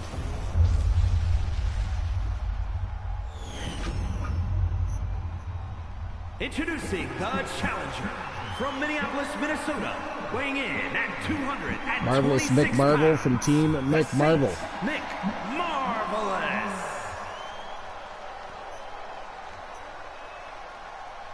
And his opponent from England, weighing in at 204 pounds. Welcome back, Luke. He is the Grand Prix champion. I kind of noticed you went missing there for a few seconds. Yeah. I'm gonna watch that match outside the broadcast booth because we're gonna play a game with my friends, but I'm still watching the streams. Gotcha. I'm gonna play with my friends. I'm gonna watch me get my friends out in 2K. Are you playing it online? We are. I think I'm playing a game with him. I'm playing. We just play. We don't play competitively. We just mess around our foot. Just for fun, yeah.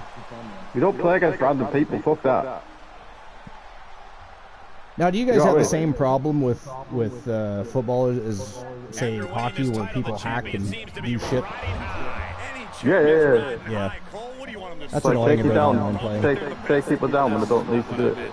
Yeah, or like, for instance, in hockey, you could be playing a game, and then all of a sudden your goaltender leaves the net, and your skaters start going the wrong direction, leave you all by yourself. You know, stupid shit happens. Yeah, like one thing I've never liked about online take play. somebody down, if someone's on the last run, right? Like you just clean throw on the goal, somebody takes you down. That's a red card. You died the goal scoring opportunity. Yeah. When you get sent off in football, you don't come back on the pitch. You're down to 10 men all game. Yeah. Is there only 10? Somebody decided to do that. Yeah, the whole game. Someone decided to do that within the first 15 minutes of the game. It's just fucking stupid. Yeah. Do you ever wish there was the last minute, right? It's like 1-1, 2-1, maybe you're winning 2-1. Then yeah, I'd do it. You ever been watching a game and wish there was less players on the field? What do you mean by that? Like instead of having, because so soccer has a lot of players on the field during each period. Do you ever wish they would cut the amount of players that were playing at the same time? There's three versus three. There's 3 versus 3 football. There's 5 football. I always said I thought if they eliminated 1 or 2 players per side, it would open up the game of football more. 5-a-side is very different. Like you can bounce the ball against the walls, and you can kick the ball against the walls. Right. Yeah. It's like what you would see on FIFA Street if you've ever seen that game. No, I actually haven't seen that one. I have not. Not made of I can't even remember. They are good games. They're more for casual. The last football game I would have played would have been a FIFA game, but I can't remember which one it was. It's been a few years. Yeah. New name's weird, the AFC, isn't it? Sorry? EA Sports Football Club is the new name of FIFA, which sounds like it still sounds weird. Oh, yeah. It does. EAFC instead of FIFA. I wonder why they... Now, is there a reason they changed that? Was it just licensing that came up and they didn't bother? They lost a bit. They just lost the FIFA name. They were paying billions for the FIFA name. And they couldn't... Apparently lost the license to it, apparently. It's sort of kind of weird, right? After 20 years of having it, yeah, it's weird. Yeah. That's what I mean. FIFA's decided to depart ways of it, yeah, I wonder why. I don't know. We should look that up, actually. You're going to have to look it up, but there's more to the story than that. We'll come back to that at 11 o'clock if you're still on. Yeah, well, I mean, I won't start again until that time. That's your time I start. Because you're 5 hours ahead. Yeah. All right. For me, it'll probably be 6:30. 6:30 my time. 6:30 for you, 11:30 for me. Right. Or 6 my time. And would it be 11 your time? Yeah. So, it'll be one of those 2 time slots. I still have to have supper and hang out with the wife before she goes back to work. Then, of course, have some dinner.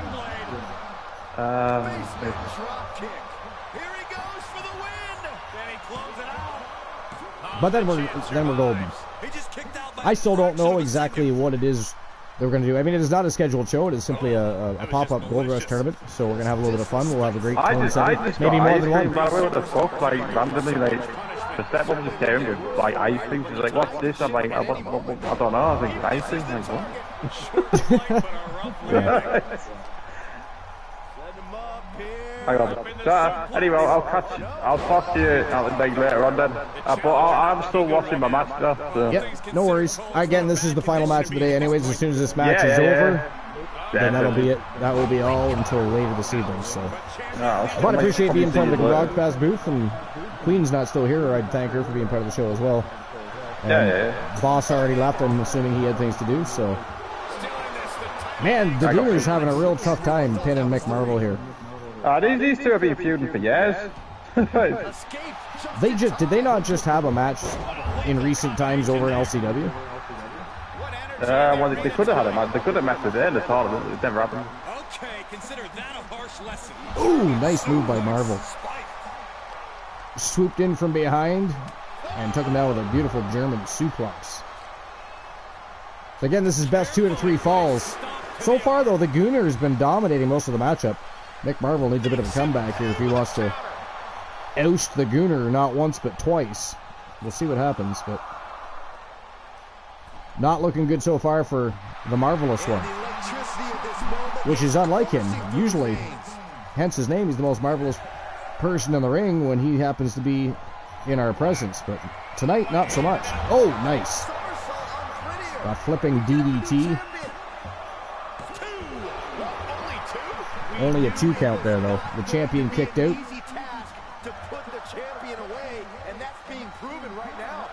Marvel looks like he's ready to set him up. Oh, tried to attack him from behind. Nice spinning back kick by the Gooner. And now he is measuring Marvel up. So we're still looking for that first fall of the afternoon. Nice reversal by Marvel. These guys know each other very well.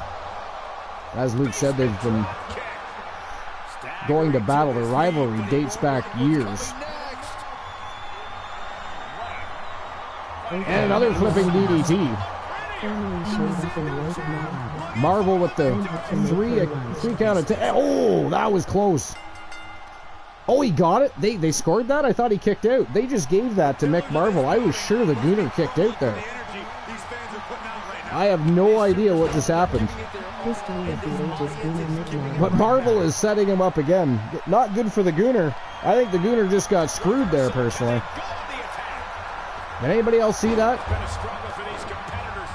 They gave the fall to Marvel, but I'm sure that the Gooner kicked out before the 3 count. I'm going to have to go back and watch that. That's a little suspect.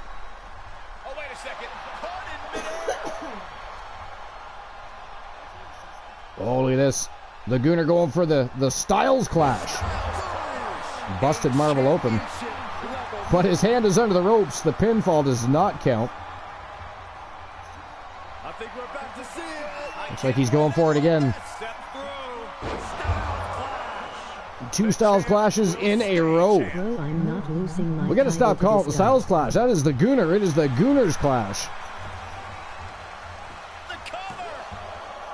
The Goon Drop. Something. It is now 1-1. I'd rather lose to Tozara. The Gooner got that pinfall back. Looks like he's going for 2 in a row. Dude Buster is a vertebreaker.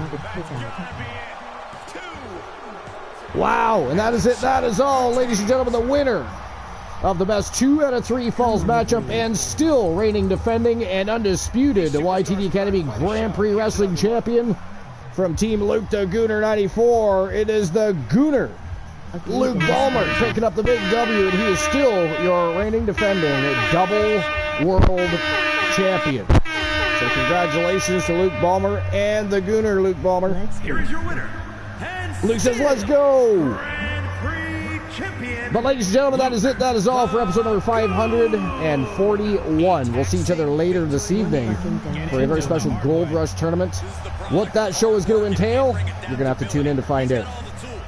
Always a pleasure. You guys are awesome as always. We'll talk to each other later. Hope you enjoyed the show. The road to the 3rd annual TWA Slammiversary keeps heating up, and we keep adding more fuel to that fire. We're going to do so later tonight. Thanks for being here. We'll talk later. You don't have to go home. You do, however, have to get the fuck into my channel. Goodbye.